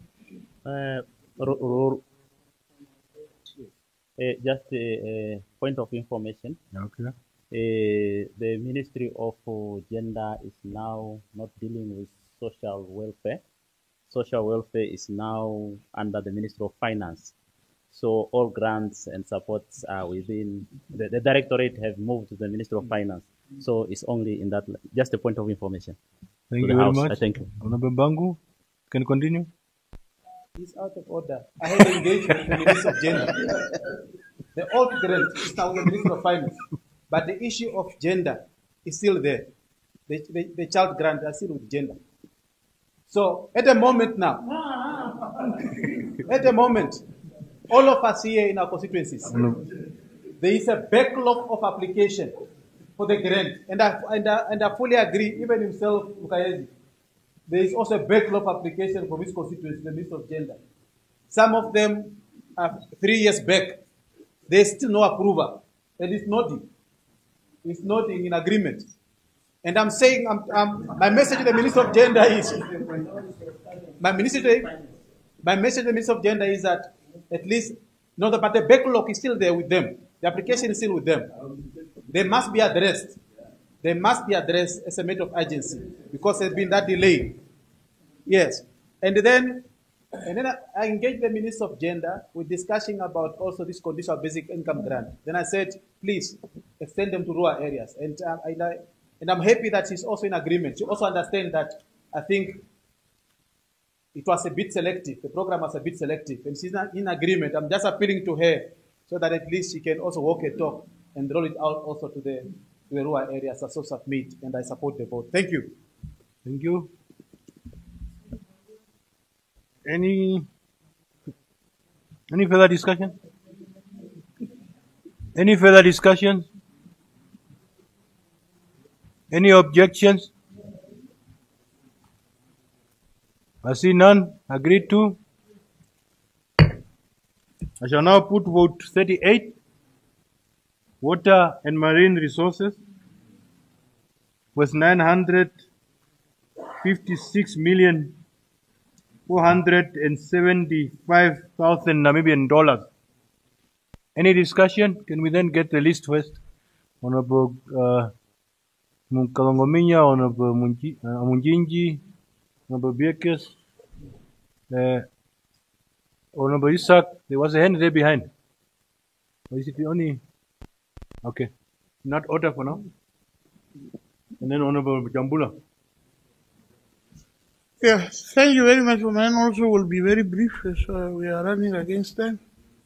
I have started. I just wanted to say the two items here, of the two, what is it? Water and marine resources. To me, water is very essential. And then the way we are dealing with water matters in the Ministry of Agriculture and all the other names is really not pleasing. We have to, I'm just urging the minister to fast track the water provision as a very essential commodity. Making sure, really, yes, I don't want to talk too long because, mind you, you find a borehole in Rietfontein, Osombinde constituency, where water is really scarce. And you get maybe 8 cubic in Rietfontein there in that constituency. But before it is not really well monitored, it so happened that that borehole is not well cased. And after a year, that whole borehole collapsed. After spending 500,000. No casings were put in, no whatever was there, and that borehole collapsed. And those communities are now suffering. For you to find water in certain areas of Namibia is just by luck. And if you find that water, if there is no proper monitoring and everything in place, you might spend money for nothing at the end of the day. So I think our ministries should prioritize water, the provision of water, and make sure whatever they are doing when it comes to water, at the end of the day, there should be a report following it from A to Z so that we can know what is happening there. Because we cannot make water a financial, something that we want to gain. That is a very essential commodity. Really, really, that's my request. Honorable First Vice Chairperson of the Committee of the Whole House. And the other one on the marine resources is contribution to the GDP of this country is not felt. We wanted to know that that industry, that sector, should really optimally and maximally contribute to the GDP of this country. What is going on there should really be explained to the Namibian why fishing rights and fishing quotas and whatever belongs to individuals. And what is it that these individuals are bringing into the state coffer and to the Namibian economy. So that we can, at the end, for me, for the fishing sector to bring sanitary pets and all these things, that is the contribution that is contributing to this economy, to me, is not acceptable. I want the contribution from the fishing sector to be noted because the fishing sector can make a very huge difference within its contribution to the GDP. But currently now, it is not realized. And I thank you for giving me that opportunity. I reserve those 5 minutes for next week. Thank you.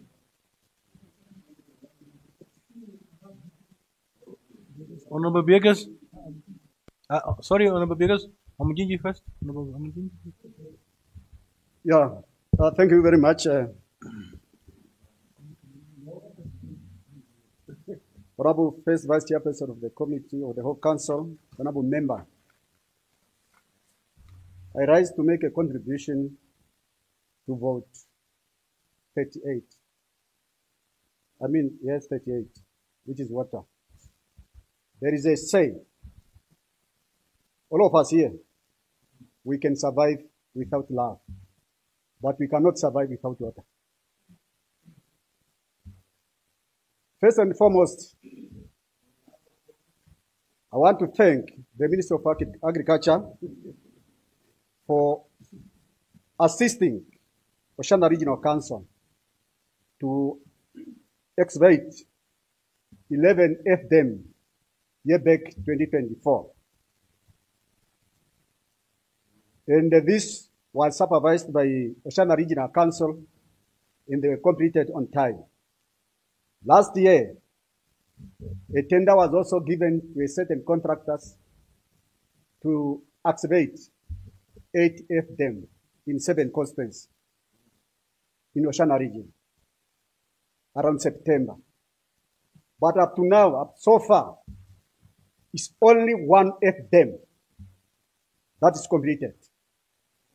The reason is that it's only 1 contractor is given to do all these works of 8 dams.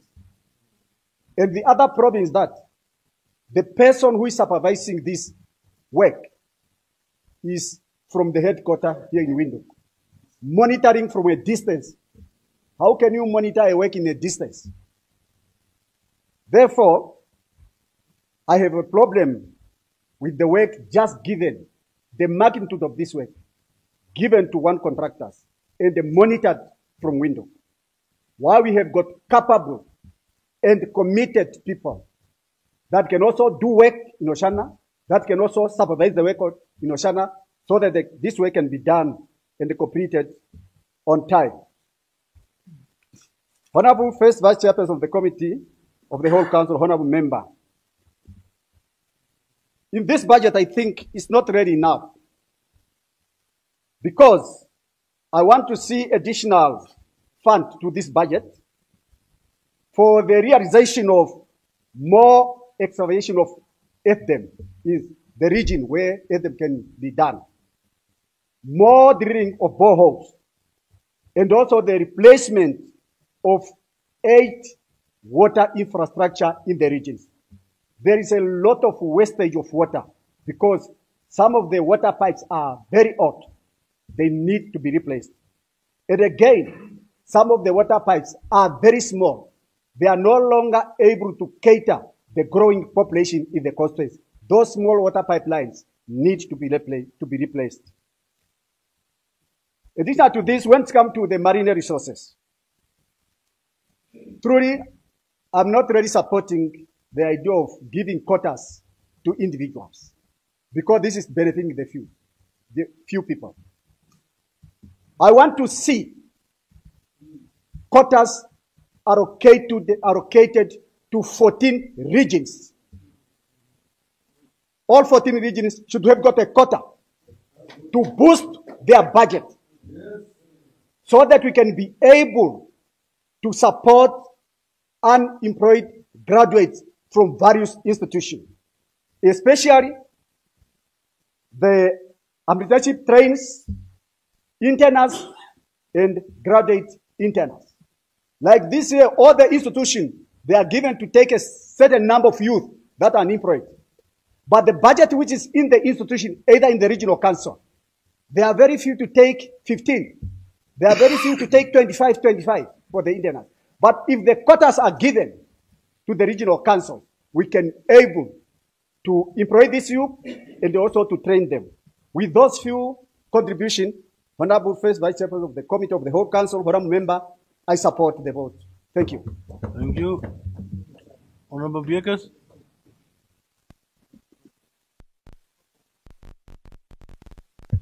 Thank you very much, Honorable First Vice Chairperson of the Committee of the whole Council. Honorable members, good afternoon. Firstly, let me also join the honorable members to congratulate all new honorable members in the National Assembly from top to bottom under the leadership of the first female president, Her Excellency Netumpu Nandi Ndaitwah, with the slogan beyond 35 years. Since 1990, we are on this with the ruling party, driven by the Swabo Manifesto towards Vision 2030. which is around the corner. Martin Luther King once said, and I quote, "The time is always right to do what is right," unquote. Honorable First Vice Chairperson of the Committee of the Whole Council, honorable members, I rise to add my 2 cents on the proposed allocation under Vote 48, Water and Marine Resources, not for my own sake, but out of a deep commitment to the needs of our people, our environment, and our future. Millions of citizens still face daily struggles to access clean, safe drinking water, yet this budget allocates insufficient funds to rural communities where the need is greatest. Water is not a luxury, it is a right. A vote that ignores this right is a vote against the people. While we see funds allocated to high-profile infrastructure projects, the budget neglects investment in basic services like local borehole maintenance, community water catchment systems, pipeline maintenance, and small-scale desalination initiatives in remote settlements and informal settlements. These are the projects that truly change lives. Communities still rely on water tanker trucks. This budget shows a shocking lack of ambition on climate change. Salt intrusion and marine ecosystem collapse are no longer distant threats. They are current realities. There is little in this vote that speaks to coastal protection, ocean monitoring, or climate resilient infrastructure. It's not just short-sighted but dangerous. Honorable First Vice Chairperson of the Committee of the Whole Council, honorable members, in previous years, billions went unspent while communities went thirsty and fishing industries lost livelihoods. Until accountability mechanisms are strengthened, further allocations risk being swallowed by inefficiency and corruption. In a water-scarce world, we should be leading in sustainable water technology, marine research, and green jobs in the blue economy. Instead, this vote reflects a tired approach that recycles old plans while ignoring new solutions. Honorable Chairperson, Vice Chairperson of the Committee of the Whole Council, honorable members, in the Karas region, over 45% of rural households still lack reliable access to safe drinking water. 20 million was allocated to upgrade Ariam's flay water system, yet residents still face days without water. What good is a budget if it never reaches the tap? 22 boreholes were drilled, but several remained uninstalled. Vote 48 holds potential, but potential without execution is a failure. My call today is simple. Accelerate implementation, fast-track procurement, and project rollouts. Ordered unspent funds. We cannot afford repeated under-expenditure while people suffer. Let this vote be a turning point, not another missed opportunity. Let it not business as usual, not be another song, but let it become a reality. We cannot clap for budgets that can never touch the ground. With these few remarks, I thank everyone for listening attentively. I so submit.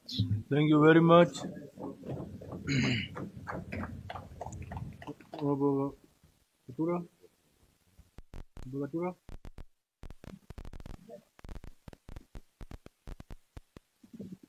Thank you very much, Honorable First Vice Chairperson of the Committee of the Whole Council, honorable members.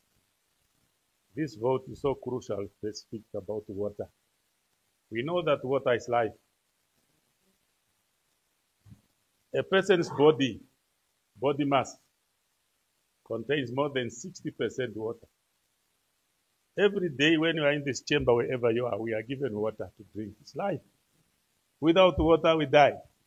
But at the same time, we forget the importance of water to the people outside there. We know that Namibia is a dry country, maybe the driest country in Africa, because we don't have rivers here. The rivers we are talking about here is dry ones. And therefore, we depend on drilling of boreholes. Most of us here used to go at a tap and turn a tap and get water and fetch water and drink. But our people in rural area, they don't have taps. They have to go to a borehole and fetch water. And that water which they used to fetch is only for human consumption, only to drink. Sometimes they are failing to wash themselves because the water is not enough. And therefore, I think we don't have skilled people in terms of erecting boreholes, drilling, and put on water tanks. Because this water tank of a height of 2.3 meters is just to fetch water. We cannot even connect pipes so that a person can have a pipeline and get water from the home. And therefore, I appeal and say that let the ministry start doing the right thing. Because all these things which we have done in terms of boreholes and where the water tank is just at 2.3 meters, it does not serve the purpose. Because we depend on water if we talk about agriculture. We talk about that we have rain, we receive rain, and then it's why we have harvest some and cultivate some mahangu and millet and so on. Therefore, water is essential. Specific to Kavango West region, we said that the river water is not for human consumption. And how will our people not use the water from the river if even the boreholes is not enough? And here, I appeal for them from the ministry, at least that the pipeline which moves from Rundu up to Kurenkure and Pungu and so on should be erected so that we really get clean waters, because this derails the health of our people. Recently, if you go in other regions, there are floods everywhere. Now, what is our purpose of having this flood and not harvesting this water? After 2-3 months, this water will dry up. And now, why are we not having a capacity at least to harvest this water in one or another way?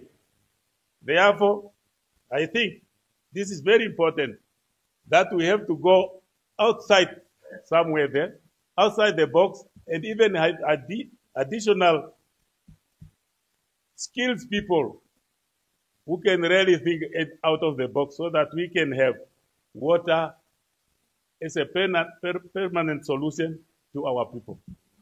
With that, I wish that even the committee, there is a chairperson of the pump committee in each and every region.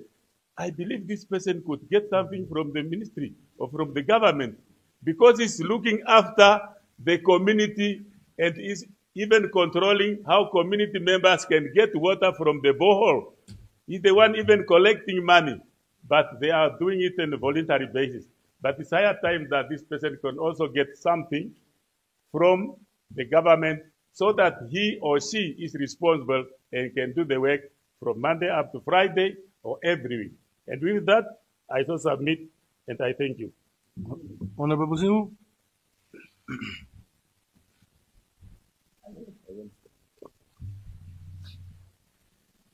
Thank you so much, Honorable First Vice Chair, honorable members.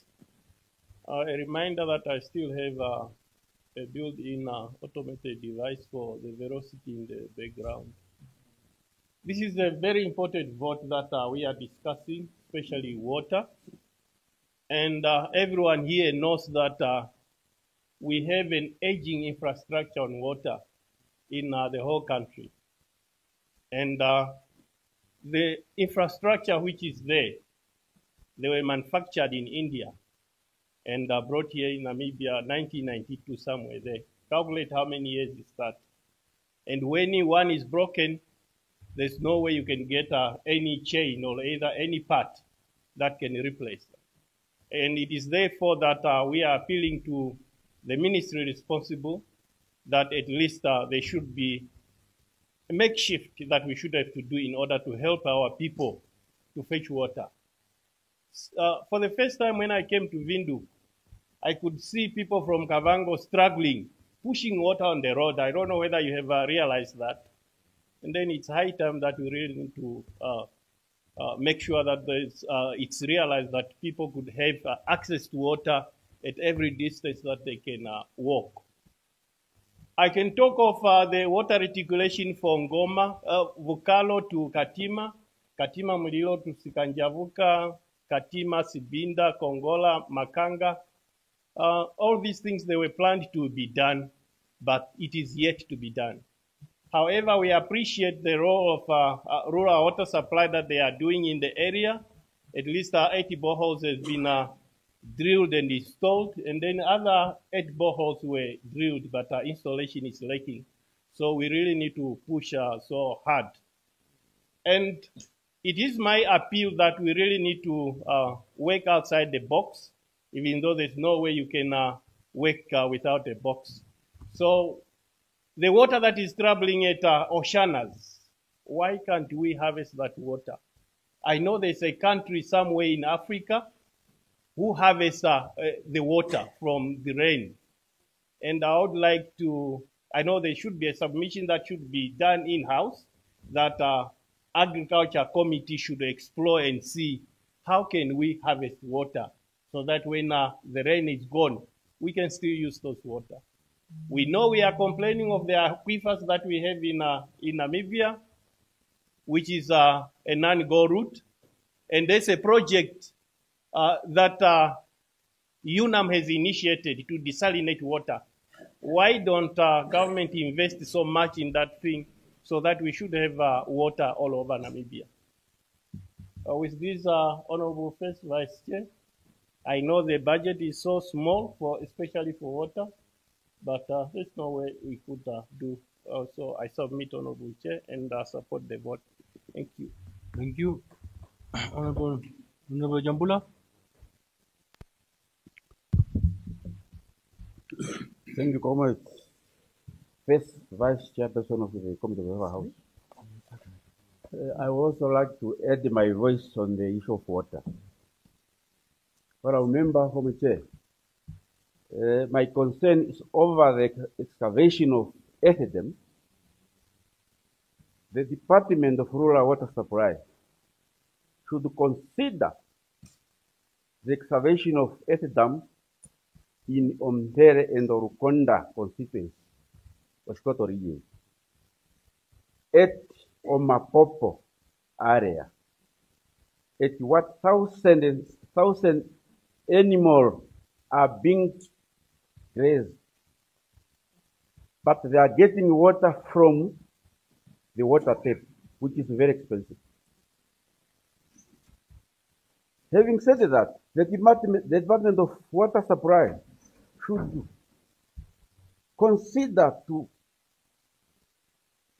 excavate water, at the dam, for women and animal consumption, so that this water can be harvested. Because each year out, we are crying for water. But this year, we receive a lot of water, which goes to waste and evaporated in the air. Therefore, it's hard time that we take this serious in order to harvest water for women and animal consumption. With these few remarks, I support the vote and I thank you. Thank you.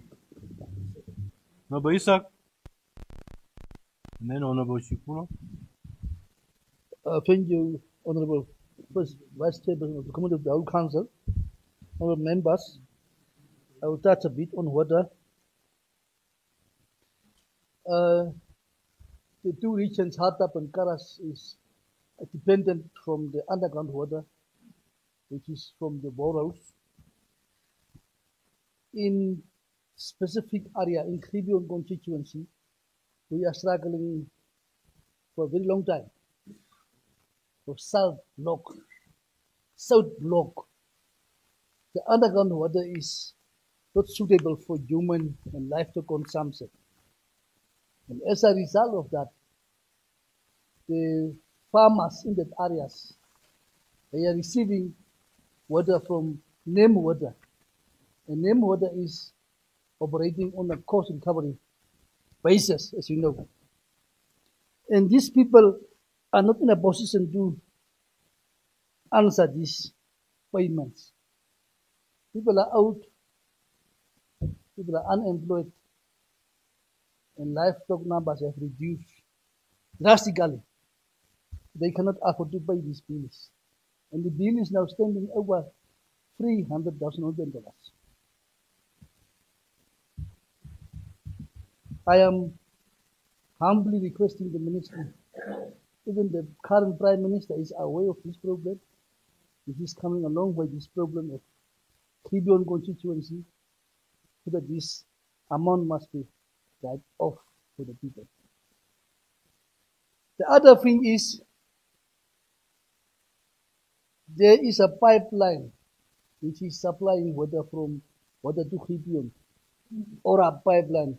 It's a place nearby Marindal, transporting water from with the pipeline to Kribion. That pipeline must be now over 60 years. If I'm staying in Kribion for over 40 years, and it was already there, so it's a very aging pipe, that one. And now and then we have a pipe burst. Sometimes even the schools are closing. So it is disrupting the education system, disrupting even all of us. During the previous regime, that area was already salty those years. During the previous regime, you will call it apartheid regime, but I'm calling previous regime. There was water tankers who were supplying water to these areas on a regular basis for livestock and for humans. There was no problem. But after independence, the problem started. What I'm recommending now is, please, this government, Ministry of Agriculture, Fisheries, Water and Land Reform, the new minister, the female one, please go to Kribion constituency. The point of order. Yeah, thank you very much, Honorable First Vice Chairperson, Honorable Member. I stand on Rules 68, Sub-Rule 6. Just want to put a question to the Honorable Member. He talks about previous regime, that during the previous regime they were getting water. But does he aware that in other regions during the colonial time, there was no any single water pipeline, they were just drinking on a traditional way, where even no borehole. Are you aware of that? And you are happy that during the colonial regime, these people have been suffering along.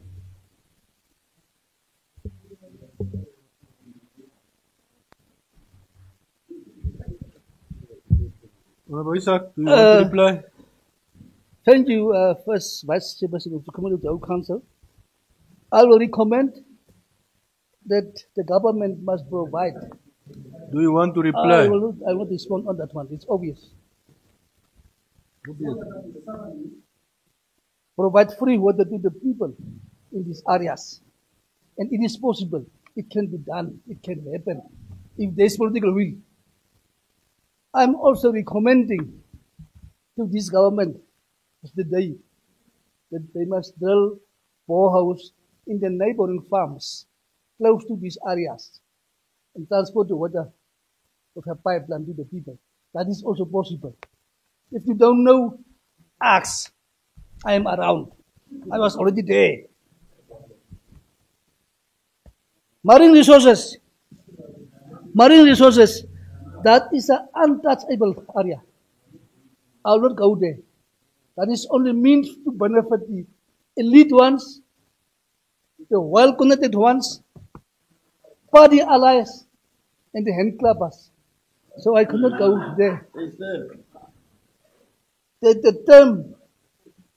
The period which these people are getting these fishing quotas, people is belachelijk, is tragisch.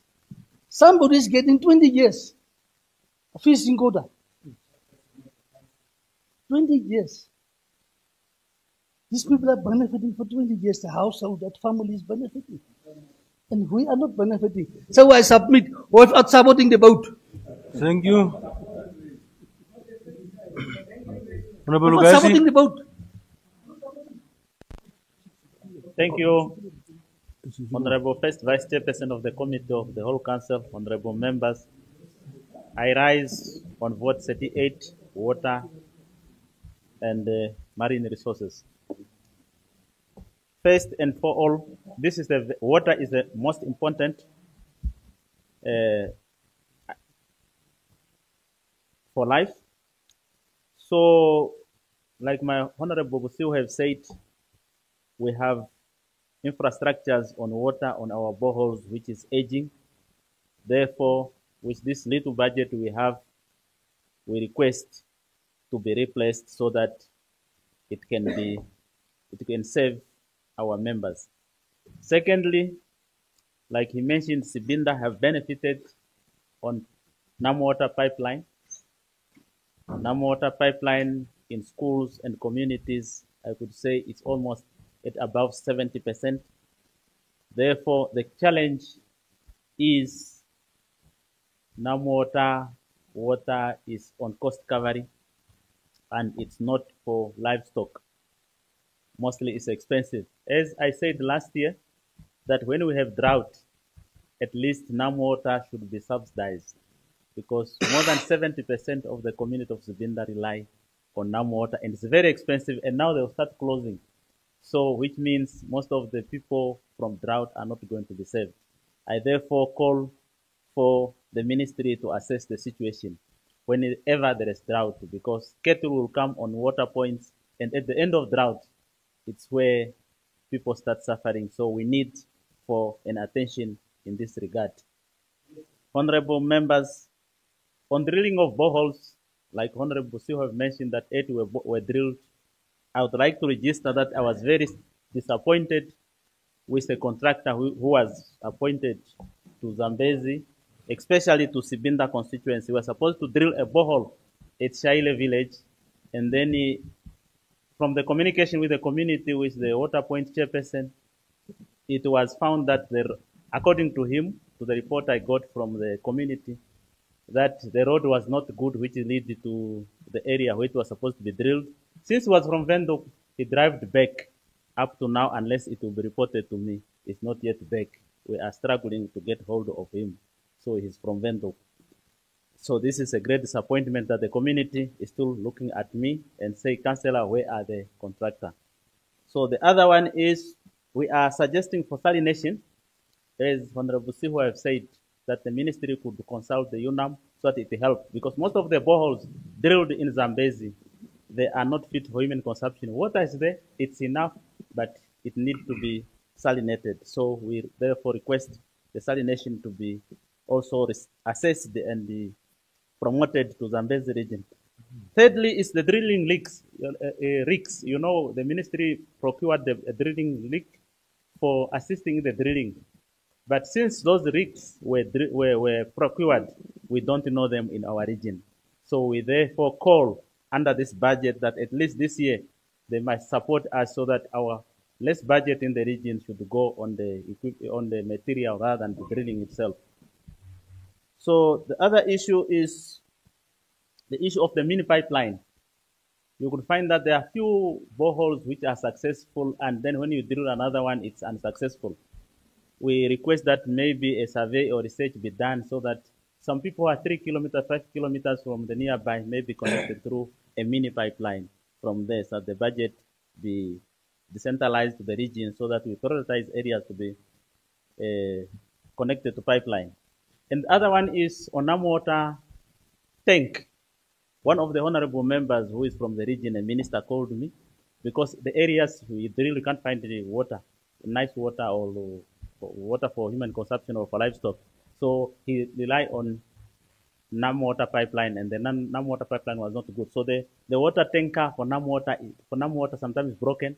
So the Nam water tanker is working, but this Nam water tanker is very expensive. Just for 40 kilometers is 2,000 to bring water.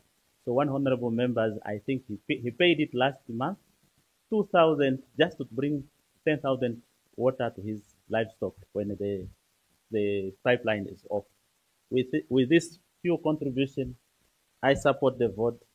I so submit. I thank you. Honorable Shikulo.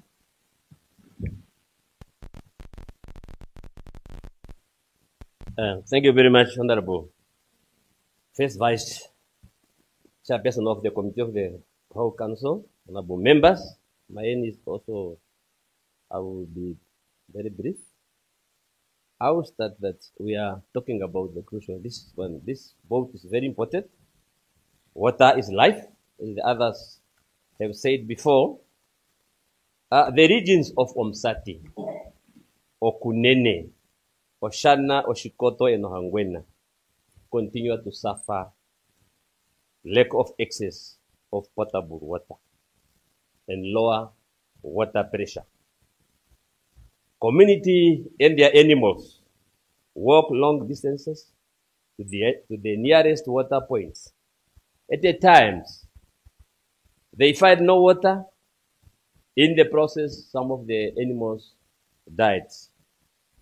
The ministry and Nam Water must seriously and urgently address this issue of access to water and lower pressure.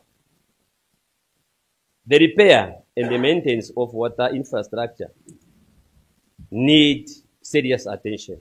I'm talking, if it's come to our region, Omsati, as I'm talking in my constituency, maybe you have more than 8 borehole which is like broken, which is not functioning.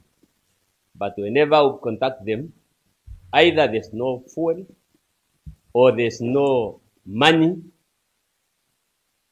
I don't know, maybe we need to do something as a ministry. And I'm appealing to the newly appointed Minister of Agriculture, Land and Water, Honorable Inge Zamwani, that those who have been here, I was now having a time, I was singing that I want to see that the old canal from Etaka to Uvudia, at least this ministry must do something.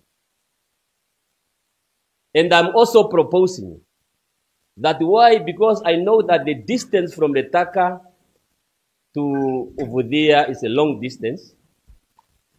My proposal always I'm saying, why they can't even take 10 kilometers per annum. Just 10 kilometers. But these people are just signing. When are we going to do this? And that canal has been there since independence. Up to now, that canal is dry. Now we use now to consult the Nam Water and the government so that it's come at the month of August, September there. But you can see that people are happy once they open the water from Etaka to over there. But what I mean, I need this one to be updated, like the one from Etaka to Oshakati. Those people, they are just happy. During all the 24 months, people are happy. They are doing their gardens. Why not this one? But I know that we can't say they have to allocate all the money from Etaka to over there. Just 10 kilometers per annum, at least. I'm appealing that one to the new ministry. And we are talking about this Department of Water the rural water supply in Umsati. These people, they are not doing they are doing their best, but they need to be assisted by the ministry. Because you can see that people are walking long distances. Like I say, some of the animals, because of the long distances, some of the animals are died in the process. So, with these few words, I support the vote, and I so submit, Honorable First Vice Chairperson. Thank you so much. Honorable Bangu, then Honorable Rocco. Thank you, Honorable First Vice Chairperson of the Committee of the All Council. So I want to start by saying that as Vice Chairperson of the Committee of Agriculture, Environment, Natural Resources, Environment, I've taken note about what you have said, Honorable Kusifo, Honorable Chikulo and others, that during our engagement, with the ministry, we'll still raise those issues up. Yes, I remember the issue of the canal. It's long overdue, need to be addressed. Honorable Member, I want firstly to thank the Ministry of Agriculture, especially the Department of Rural Water Supply, especially in our region. They are trying their level best, regardless of the restricted resources that they have, but they are trying their level best. And I want to salute them for that. And secondly, I also want to thank the Ministry of Agriculture. Our Committee on Agriculture engaged them on the 25th of February 2022. By that time, under the leadership of Dr. Ngurari, was then heading the department, plus a team. I want to thank them because most of the issues that we addressed there, at least it has been implemented, especially the issue of the drilling of boreholes, the excavations of F-dams, that's also discussed there. And I'm happy to hear that at least have started, even though not yet completed, but have already started in other regions, excavating F-dams. And that is a way to go, and I think the project should continue.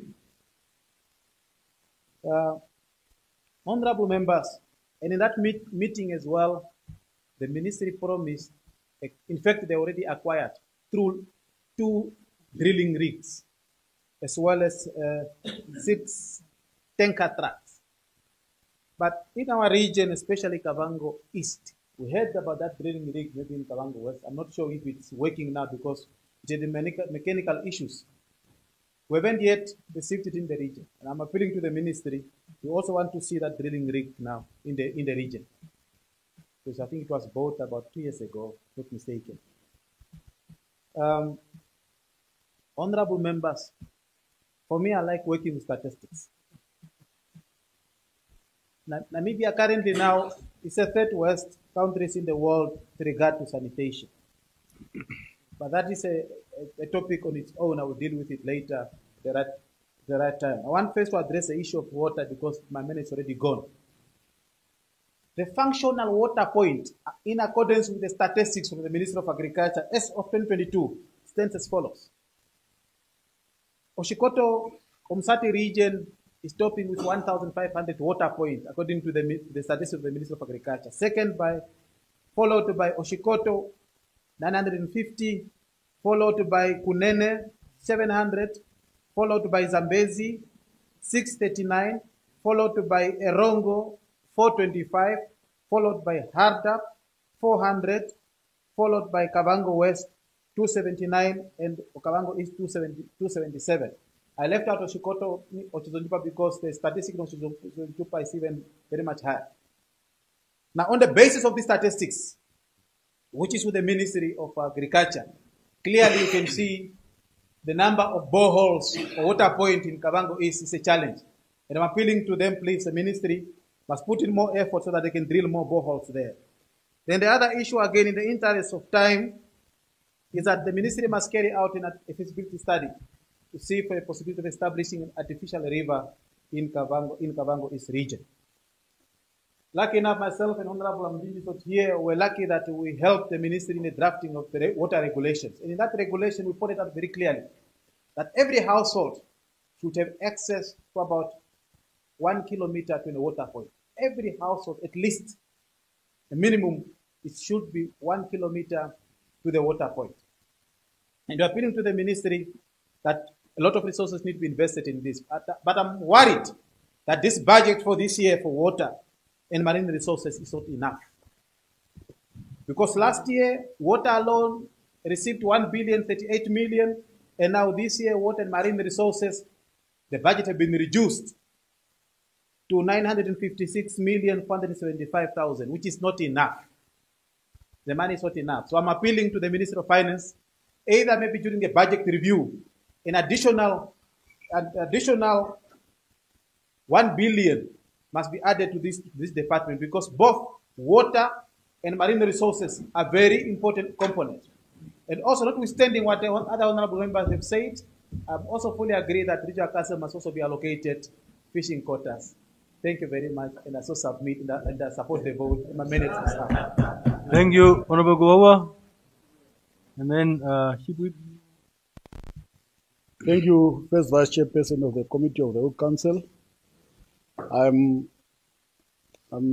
me contribute to this vote of 38, water and marine resource. Honorable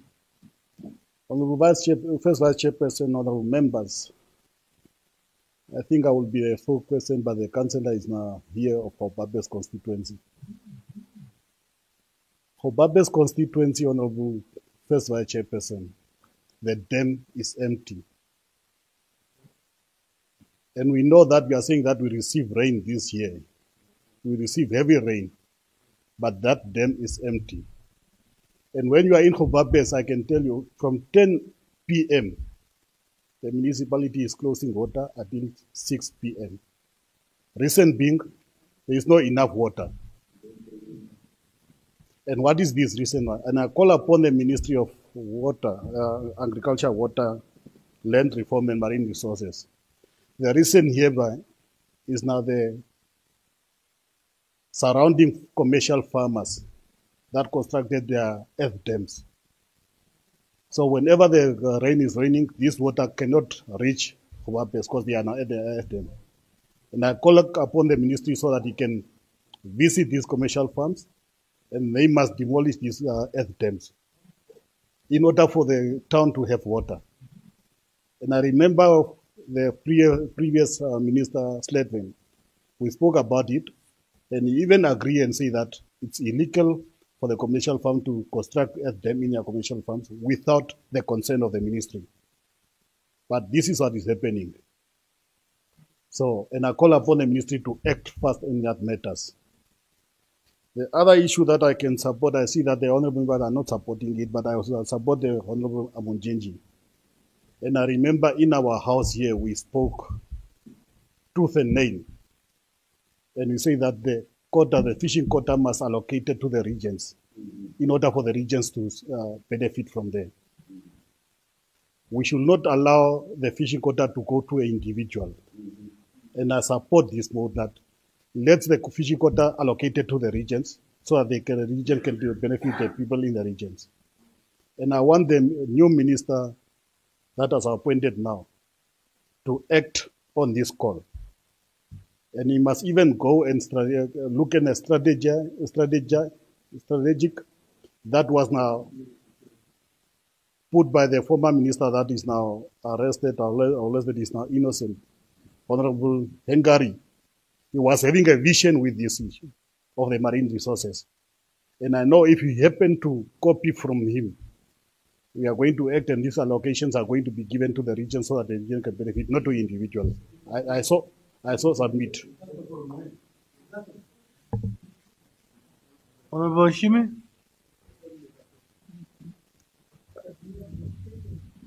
Thank you very much, Noble.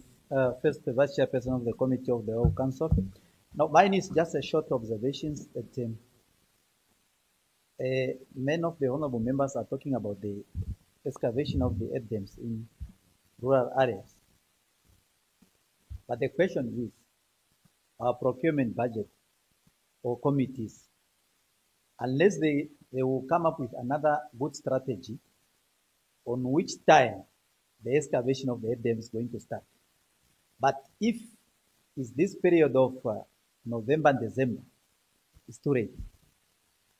We should come up with another strategy on how to appoint the, on which time we should appoint the contractors. But if late, maybe August, then when the rain is about to come around October in some areas and some areas in November, at least we have started already or finished with either with 3 or 4. But if we go up to the month of October, November there, it will be very, very much very late, and we cannot able even to do anything. In some regions, those who have received this money for the FDMs, some they manage just to go for 2 or 3. The rain is already there. So I think it's not good. We should prioritize on when to release the money for the FDM excavations. Otherwise, it will be too late. And again, to give 5 or 6 FDM on one company, it's not easy. Minimum, if there is to get some source of income, minimum, maximum 3 is better. Then the rest to another company as well. But a company of 10 to be given 10 to construct 10 FDMs, I don't think such a company is going to manage. And we want the progress and service delivery to our people. But we are burdening a lot of work at one company. It's very late. It's not going to be possible for such a company to manage in those too short of period of time to finish 10 of them in the regions. And I would like also us to do like this, at least at each and every financial year, 5 constituencies to receive 1 FDM in each financial year. By doing so, then we will see the progress. For example, in Omsati, last financial year, we received only 2. But other regions received 8 or so. But if we budget according to the constituency of 5, of the ratio of 5 or 3 per each financial year, we observe the progress. I think we need to go along with a good improvement and the proactive so that we can make sure that what we want to achieve in 5 years' term, we've managed to achieve that one. It was just a short observation, Honorable First Vice Chairperson. I saw something. Thank you very much. Thank you, Honorable Kabruta. Now, Honorable Garab, after Kabruta. Thank you, Honorable First Vice Chairperson of the Committee of the Whole Council. I would like to contribute to Vote 38 and only on the part of water. You see, in the dry southeastern part of our country, we have what is called a transboundary aquifer. And this transboundary aquifer even extends into Botswana and South Africa. In Namibia, it covers Omaheke, Hardap, and Karas. And you see, if one look at that body of water, of course we know an aquifer is an underground body of water. That aquifer covers or provides water, drinking water, year-round to at least 8 settlements, being Aminuis, Onderombapa, Leonardville, Waganas, Aranos, Stampriet, Gogas, and Kois. And it provides, yes, let's add corridor, I didn't know, but thank you. Not only drinking water, but also water for irrigation projects, for farms, for tourism lodges. Now, not long ago, uranium deposits were discovered there.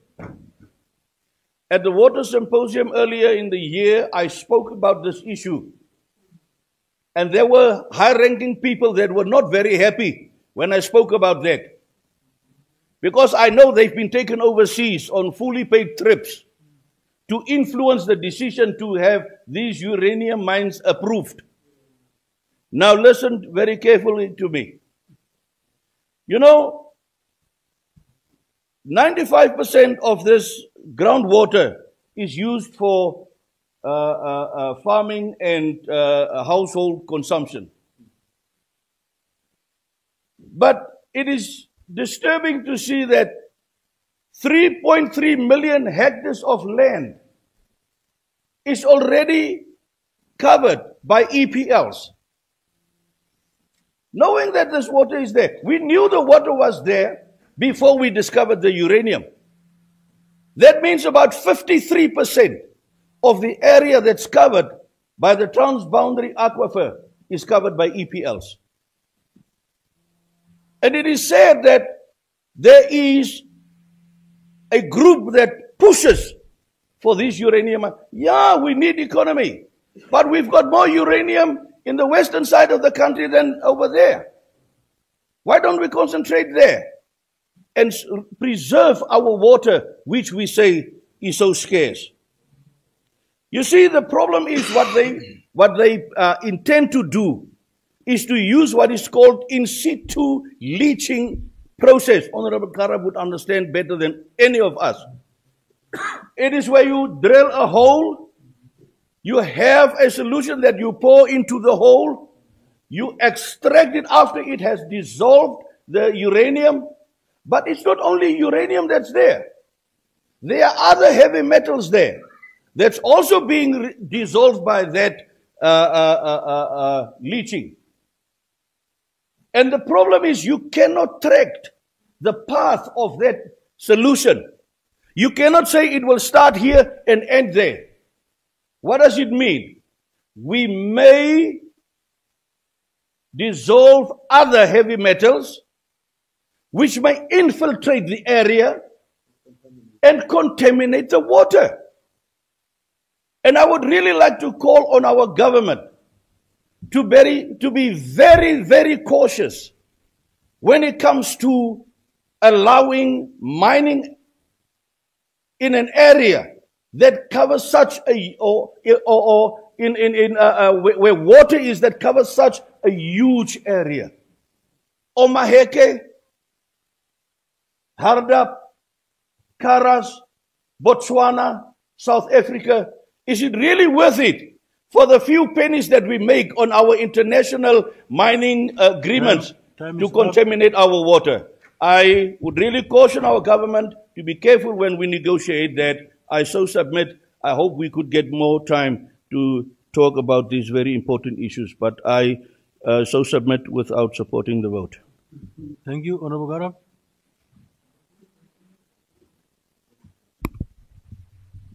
I have to use my gadget because when you are tall, you are challenged to read here.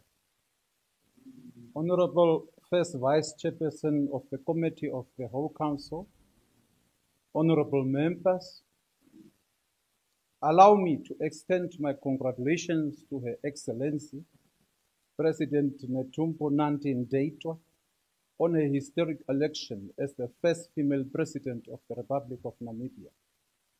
Her ascension to the highest office is a testament to her unwavering dedication, exemplary leadership, and the trust bestowed upon her by Namibian people. In the same vein, allow me to congratulate Her Excellency, Deputy President Lucia Vetboe, first intake and fellow student of the SWAPO Party School. Her appointment reflects the SWAPO Party's commitment to nurturing and recognizing capable leaders within its ranks. Furthermore, I commend the Right Honorable Prime Minister, Honorable Comrade Elian Gurare, and Deputy Prime Minister, Honorable Comrade Natangwe Ifete, on their respective appointments. Their leadership roles are pivotal as we continue to strive for national development, national resources, beneficiation, and unity. Together, this leadership team embodies the principles and visions of SWAPO Party steering Namibia towards future of inclusivity, prosperity, and resilience. Honorable First Vice Chairperson of the Committee of the Whole Council, honorable members, water management in combat Namibia has become a critical issue due to the interplay between mining operations, community needs, and national water supply strategies. The Combat mine, historically prone to flooding, has faced significant pumps failure and water management issues. In January this year, 2025, both main dewatering pumps failed, leading to suspension of underground mining operations due to flooding rates. This incident resulted in the retrenchment of plus-minus 533 mine workers, highlighting the socio-economic impact of water management failures. Combat community relies on water supply by the mine. The mine's dewatering process not only facilitates mining operations, but also provides water to settlements. Interruptions in this process can jeopardize the community water supply. Beyond local needs, the water extracted from Combat mine contributes to Namibia's broader water supply. The dewatered water is channeled into reservoirs near wind, aiding in addressing water shortages in central Namibia. This underscores the mine's role in national water security. The mine has invested in powerful submersible pumps and backup generators to manage water levels effectively. However, the 2025 pump failures revealed vulnerabilities in the system, leading to operational halts and community water supply concerns. NamWater's attempted involvement in Combat water supplies has been a point of contention. Efforts from NamWater to try and install water meters and charge the community for water they don't pump will not be entertained, particularly when the neighboring farmers are receiving water free of charge from the same shaft. This situation calls for transparent policies and equitable water distribution practices. In conclusion, water management in Combat is a complex issue involving mining operations, community welfare, and national interests. Addressing these challenges requires coordinated efforts, transparent policies, and sustainable infrastructure to ensure reliable water supply for all stakeholders. Honorable First Vice Chairperson of the Committee of the Whole Council, honorable members, I so submit and support the vote. Thank you, Honorable Labuskachny.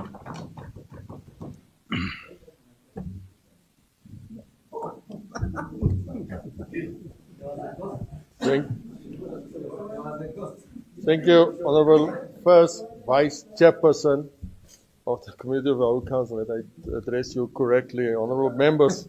Honorable Garab, can you switch off? Oh, yeah. Water is one of the most commodious of the extensions of mankind.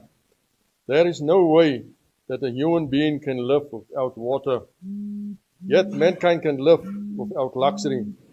Having said that, here I am referring to Stamford Water Aquifer and the uranium mining initiative. Mankind can exist without uranium, but not without water. Stamford Aquifer covers a huge area of Namibia, which is stretched into neighbor countries like South Africa and Botswana. Uranium mining will result the underground water being polluted. Polluted of water is this aquifer will destroy our economy in almost all respects, especially the agriculture sector, which is one of the pillars of our GDP. Honorable First Vice Chairperson, honorable members. On top of that, I have just said the ownership of our natural resources is another source of worry. The government in a minute is a minority shareholder in our natural resources. Deposit instead of being the ownership. Produce our net proceed of our natural resources only benefit a few and elite of the political well connected. Therefore, the Minister of Agriculture, Water and Land Reform and the Mine Resources need to consider in a depth audit on our marine resources. Parliamentarians are shareholders and more than our fish companies at the expenses of the majority of the people. Let us lead our people with integrity. I'm calling to the government to call all natural resources in mining inhabitant to take a stock of ownership of such natural resources. Economic achievements from proceeds for the natural resources in the strive to enhance livelihood for our people. And lastly, the Nekatal Dam is a big question that is raised and standing still for the past 4 years. I appeal to the minister if she doesn't have any question or answers to this question, please come and ask our farmers. We will assist. Let us safeguard our natural resources and most basic commodities to take into account future generations of our nation and self-sufficient of the Namibian people. So I thank you. Any Honorable Gwoko and then Honorable Nambondi. Yeah, thank you very much, Honorable First Vice Chairperson of the Committee of World Council. Mine is just a short on this one, but I think when we are talking about water, it's supposed even before we go to other needs, it's the one to prioritize first. Because everything which we are doing is water.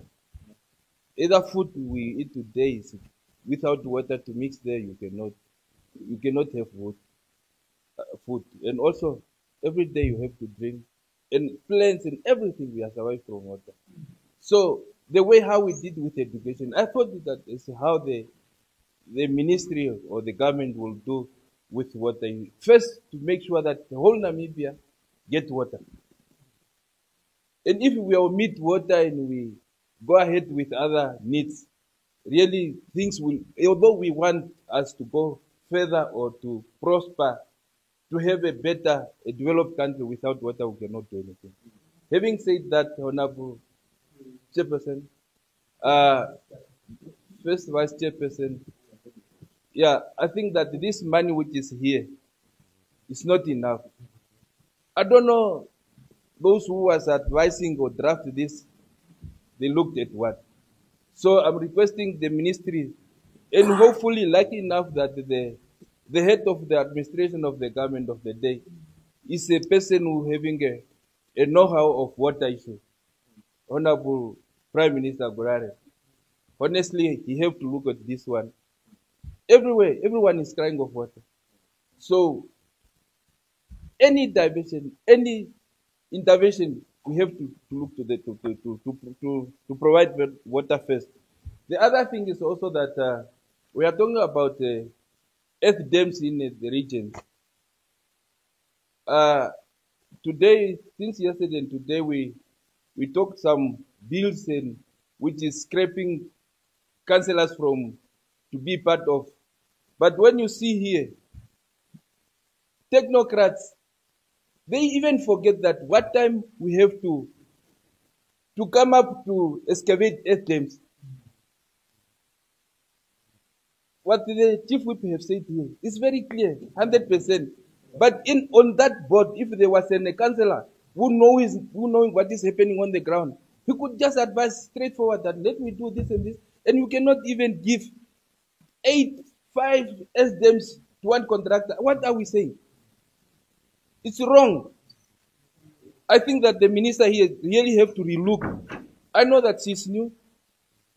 I'm not encouraging her to force matters, but she have to take care that we have to have water within the whole country. I know that in my constituency there is some places people are reside there for many years, but they have to go a distance. Instead of just to drill boreholes at Ndauka or Kaumbamenye, people have to go to Etanga, which is about 15 kilos every day. Children and old people.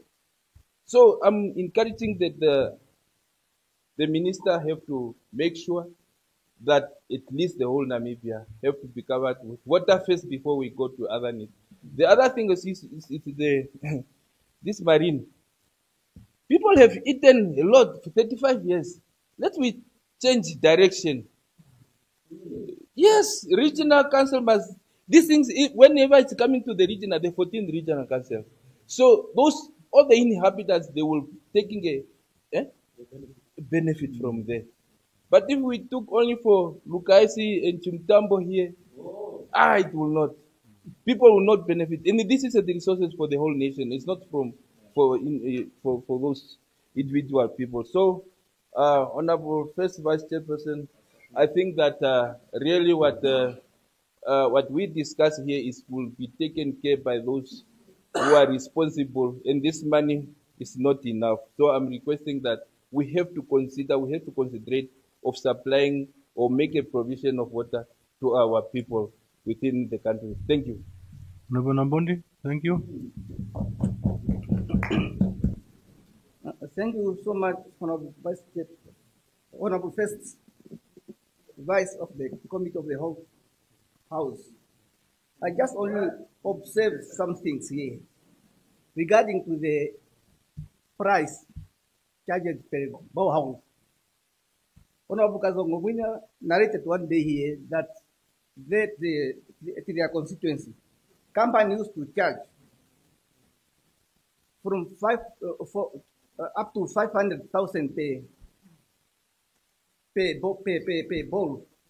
While Shikoto and Hangwena, the company used to charge from 200 to 350 per bowl. But it's according to the meters. For example, 150 meter, company used to charge from 200, while 150 meter, company used to charge at least from 200,000. While if it's too deep to 200 meters, is where they raise up to 350 meters per borehole. Yes, I understand maybe that some regions they are locked and so on, but at least it's a higher time now the ministry to come up with a ceiling, not let the company to charge the government what they are feeling, or otherwise it is possible. It is also a time to think about the government to purchase borehole drill machine, even for 2 regions. Then I think by doing that, we can save more funds rather than to those companies charging exorbitant price from the government coffer. I so submit. Thank you very much, Honorable. Any further discussion? Any objection? I see none. Agreed to? Honorable members, when we look at our time, it's almost 1:45, and then we still have 3 more votes to go through. So can we then, by indications, show that we can then finish the 3 remaining votes? And then just Chaile once. Is that agreed? Okay. So if, okay, but you are switching on. Honorable Abraham, I see you. Okay. Okay, we are in agreement. Maybe also another thing that we need to consider. There is a lot of movement in and out, and then the other things, some members are already leaving. So let's also make sure that we also don't lose our quorum. So please, let's remain, and then just finish the 3 remaining ones. So now, I shall now put vote 35. 16, sorry. My apology.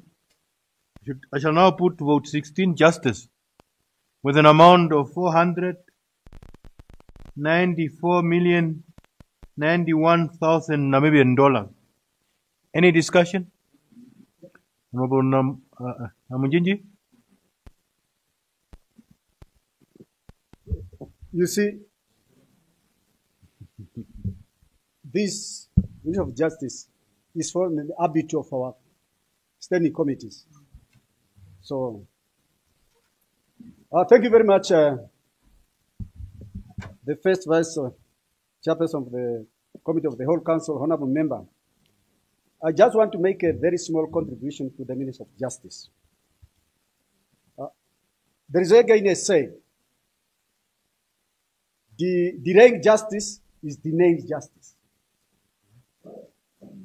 Justice delay is justice denied. Yes, we can swap it like this. It depends, you study in Germany or you study in Britain. So, thank you. Continue. Thank you very much, Honorable.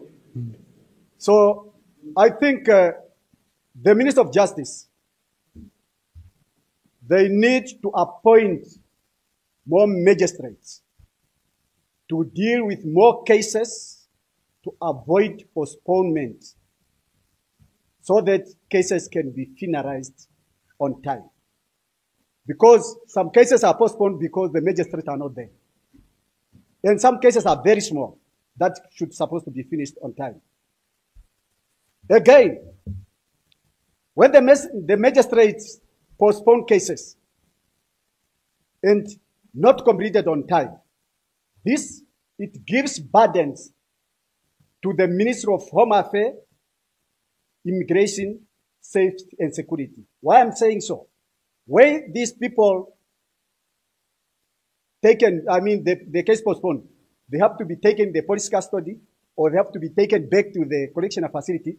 And now, who is going to feed these people? Is those ministries with those small budget. Therefore, if the magistrates, they continue postponing even small cases, the Minister of Justice, they need now to start sharing the feed cost with the Minister of Home Affairs so that they can also feel the pain. How the Minister of Home Affairs, how the Minister of, how the correctional facilities are suffering of feeding these people, even their cases they are not completed. Because some cases are very small, as I have said yesterday, they just need to be completed and sentenced to go and to do the community services. So again, what the Minister of Justice needs to do, they need to appoint more legal drafters. In the Ministry of Justice, there are few legal drafters. And also this one, it can also delay the tabling of bills in the houses. It also can delay the proposed amendments to Parliament. Therefore, the more they appoint more legal drafters, they can do their work, and this can be tabled on time and finalized on time. With this, Honorable First Vice Chairperson of the Committee of the Whole Council, Honorable Member, I so submit. Thank you. Any further discussion? Honorable Biekes and then Honorable Bangu. Thank you very much, Honorable First Vice Chairperson of the Committee of the Whole Council, Honorable Members. As a representative of a remote constituency, I stand to contribute to the vote under discussion. The Ministry of Justice is tasked with upholding constitutional rights, ensuring access to justice and protecting the rule of law. The rule of law is one of the paramount pillars on which democracy is founded. However, the 2025-2026 allocation lacks the strategic intent and urgency needed to address Namibia's deepening legal inequalities, particularly in underserved regions. Urban-rural justice gap. Legal aid application remains urban-centered. Many remote communities are forced to travel 100+ kilometers for basic legal services. Community courts are under-equipped and lack of transport, interpreters, and trained clerks, unimplemented laws. The Whistleblower Protection Act and Witness Protection Act remained largely dormant. Key bills like the divorce bill and marriage bill are stalled, leaving women and children vulnerable under outdated frameworks. Outsourcing, overstaffing. Over 52 million spent on external legal services, while internal posts go unfilled, raising questions of cost, efficiency, and political patronage. Decentralized justice.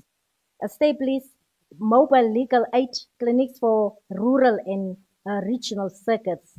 Fund satellite court facilities in high demand areas. Implement the laws we passed and fully operationalize the Whistleblower and Witness Protection Act framework.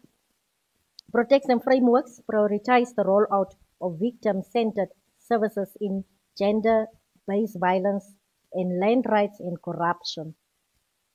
Build in-house legal capacity. Reallocate at least 30 million from private litigation budgets to train and hire more state attorneys, prosecutors and public defenders. Modernize legal aid systems.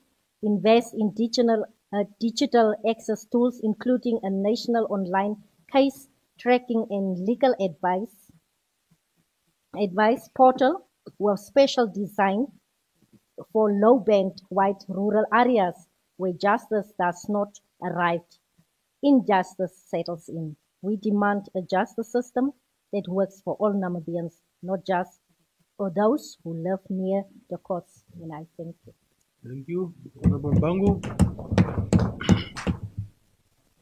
Honorable Vice Chairperson of the Committee of the Whole Council, I'll be very brief.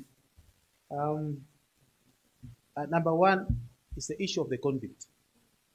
Now, a person commits crime, and then he's fined, and then he goes to prison, and then we feed him the taxpayers' money.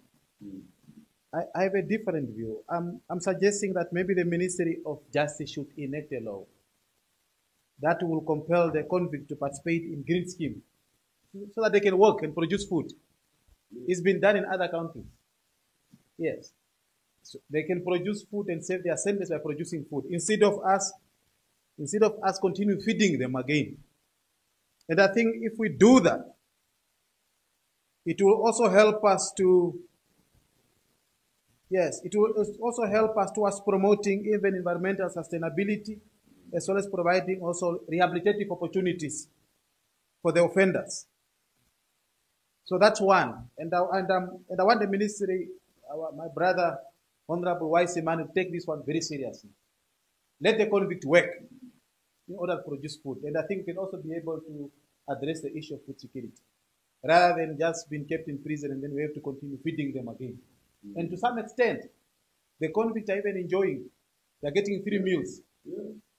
More than even the innocent people, innocent poor people that are in the villages or even in towns. Yes. We are only having maybe one meal per day. Sometimes the whole day will go by without even a meal, while we are feeding the convicts and the offenders. So that is one of the proposals. And the second one is the issue that we raised about backlog of cases. I think our judiciary system must address this issue. You find people that have cases that will even protract, will take about 4 years, 5 years, even 10 years to resolve. And justice has become too expensive in our country. And I think there must be a mechanism in place so at least they can be able to deal with also those backlog of cases. And most importantly, the issue of only having higher court in Oshakati and Windhoek is also becoming a problem. So areas like Rundu need also a higher court so that it can also help region like Kavango West, Kavango East, as well as Zambezi.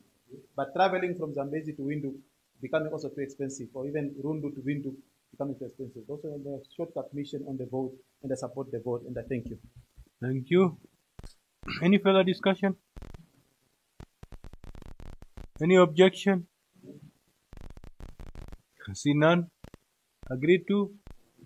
I should now put vote 28, Electoral Commission of Namibia, with an amount of 647,813,000 Namibian dollars. Any discussion? Honorable Katura.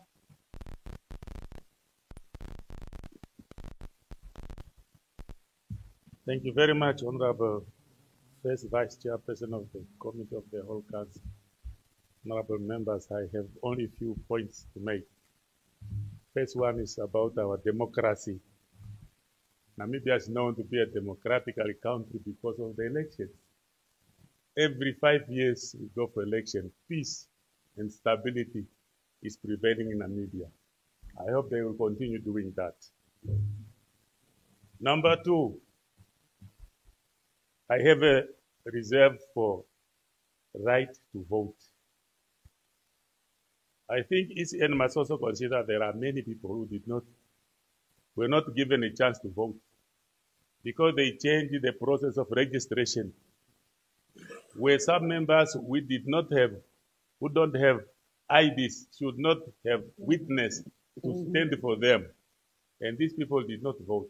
In particular, in the north, as well as in my constituency and in Kavango West region, there are people who don't have identity documents. There are people who don't have birth certificates, but they are over the age of 18. And these people are denied their right to vote. I think somewhere, somehow, it will be discussed in the Home Affairs budget so that at least these people can get back their rights, so that at least they have to register to stand a chance to vote. Number three, secrecy in voting. My vote is my secret. I saw one honorable member say after the voting is when he said, I voted for a person. Who knows? Your vote is your secret. And by that I mean there are people who cannot write, who cannot even read, old people. And I have a serious problem with that one.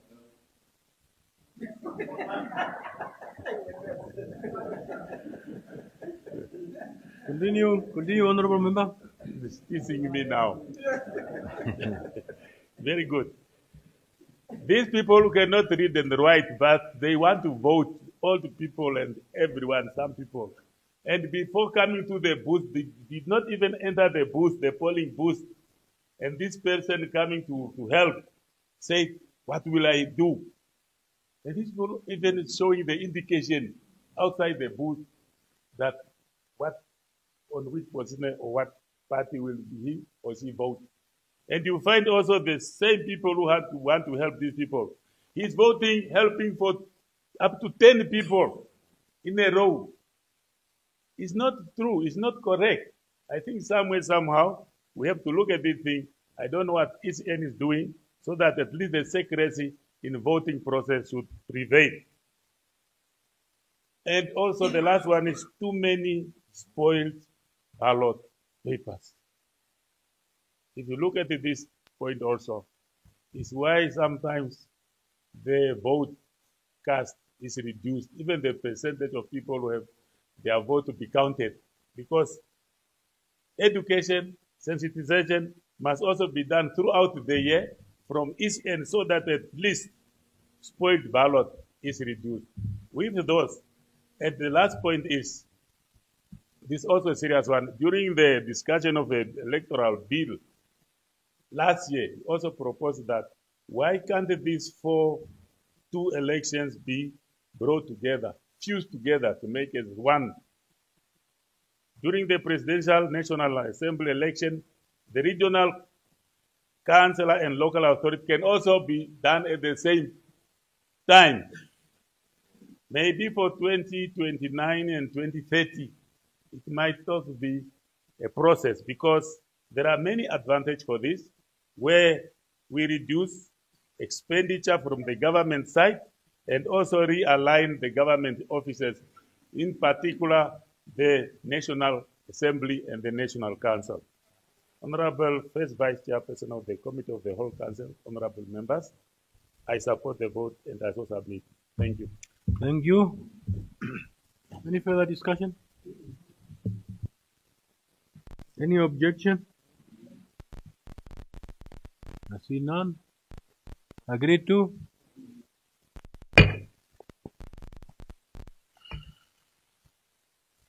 I shall now put vote 35, Attorney General, with an amount of 269,211,000 Namibian dollars.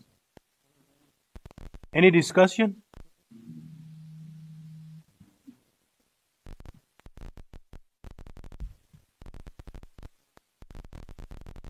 Any further discussions? Any objections? I see none. Agreed to.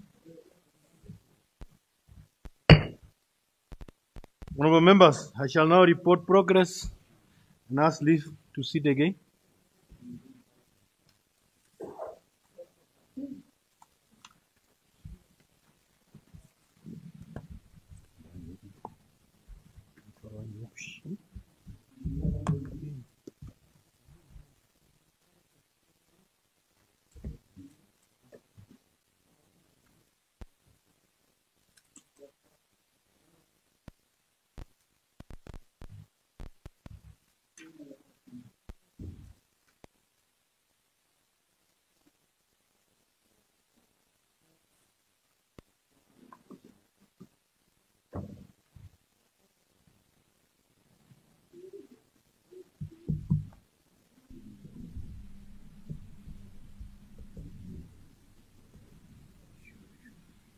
Honorable Vice Chairperson, the Committee of the Whole Council have gone through votes 29, vote 36, vote 38, vote 16, vote 28, and vote 35 of the Appropriation Bill, Bill 6 of 2025, and has agreed to the said vote.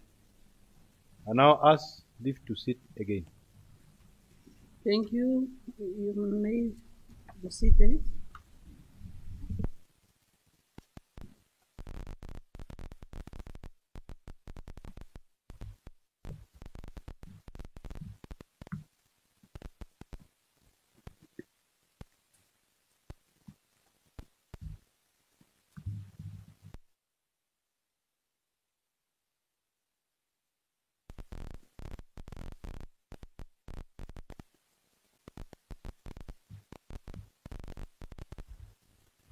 Honorable members, thank you very much. The debate on votes was very, very fruitful. I was with you the whole time. Thank you that at least you were holding your marathon up to this time.